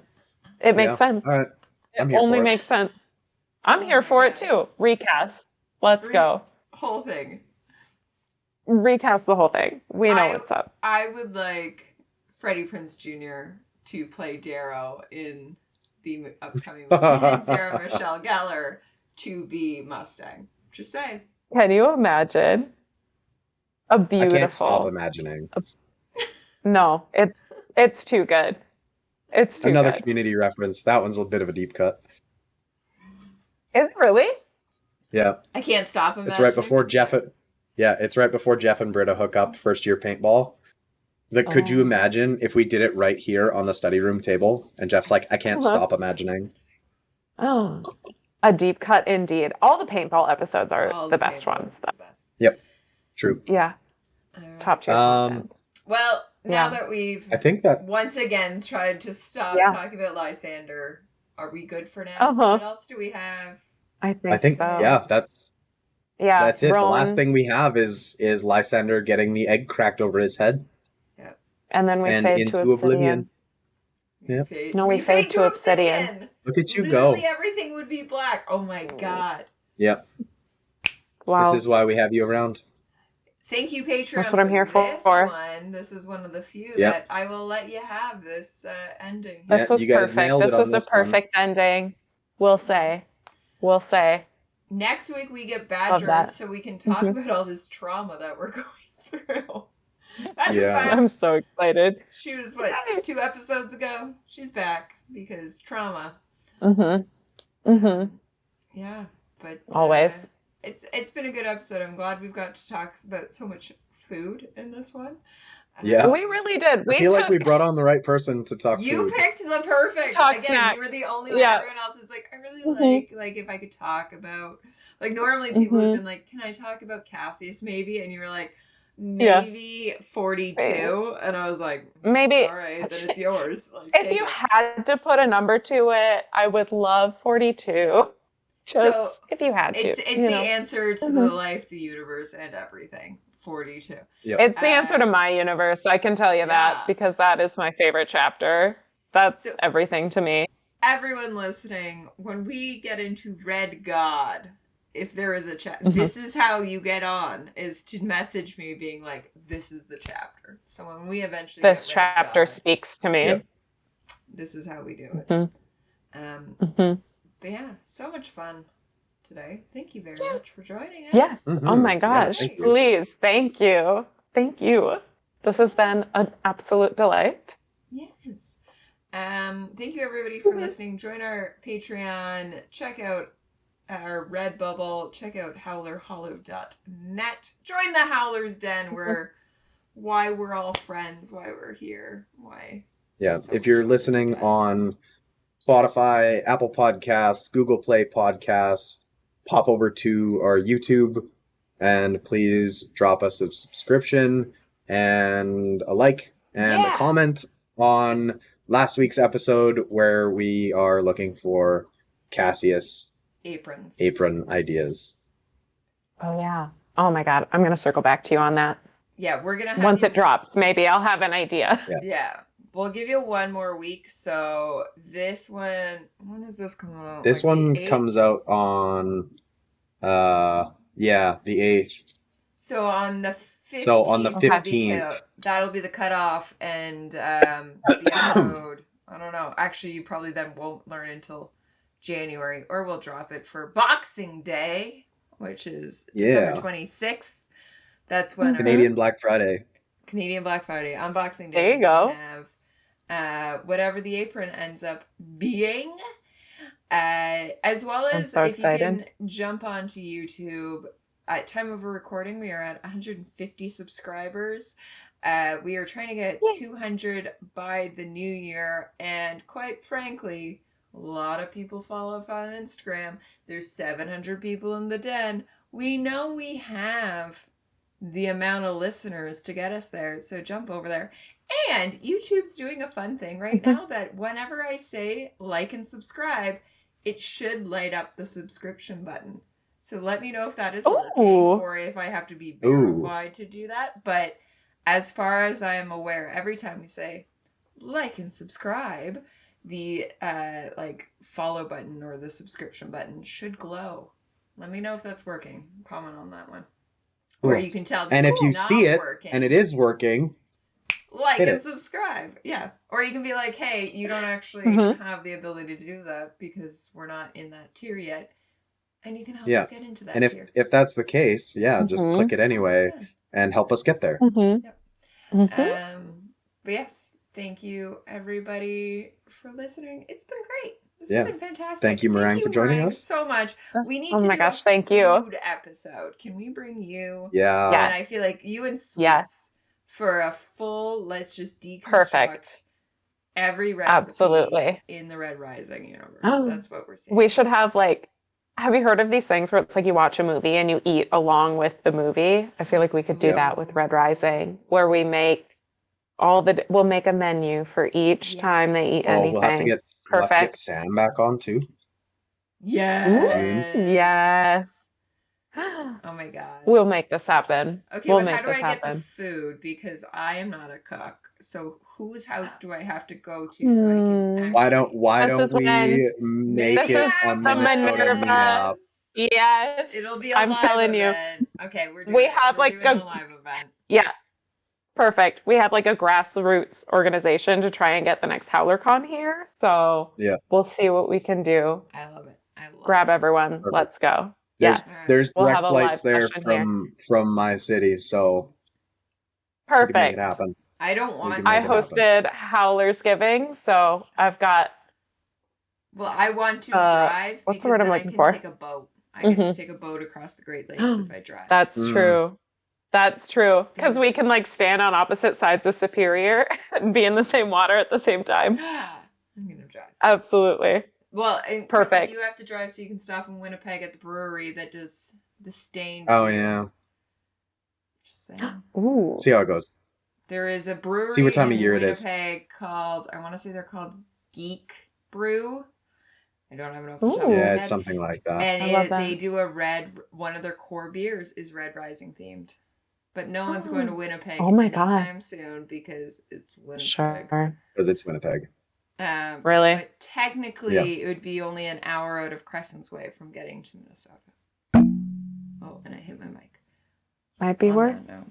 Might be worth Maybe that it. was We have like right. Maybe. we have Norseman Distillery, which is very Obsidian themed. Ooh, Not yes. officially, but like it feels Obsidian-y because Norseman. Yep. We're again the Viking capital, so it's a good time out here. I like it. We can make it All work. Yeah. Well, we're coming to visit. Thank you so Perfect. much for joining us. Done. Yeah. Thank you for everybody having me. listening. And have a good night. Yeah. Thank you everybody else for watching.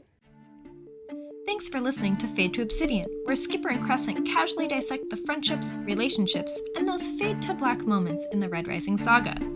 If you enjoy our chaos, please remember to like and subscribe on whatever platform you listen to podcasts. We are available on YouTube, Spotify, Google Play, and Apple Podcasts.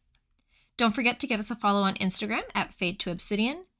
And if you'd like behind-the-scenes content or to be involved firsthand in our chaotic decisions, subscribe to our Patreon for as little as $2 a month. For $5, you'll receive a monthly postcard from Crescent. Will it be one of the ones that we accidentally stole from Tulsa? I'm so sorry, Decopperless.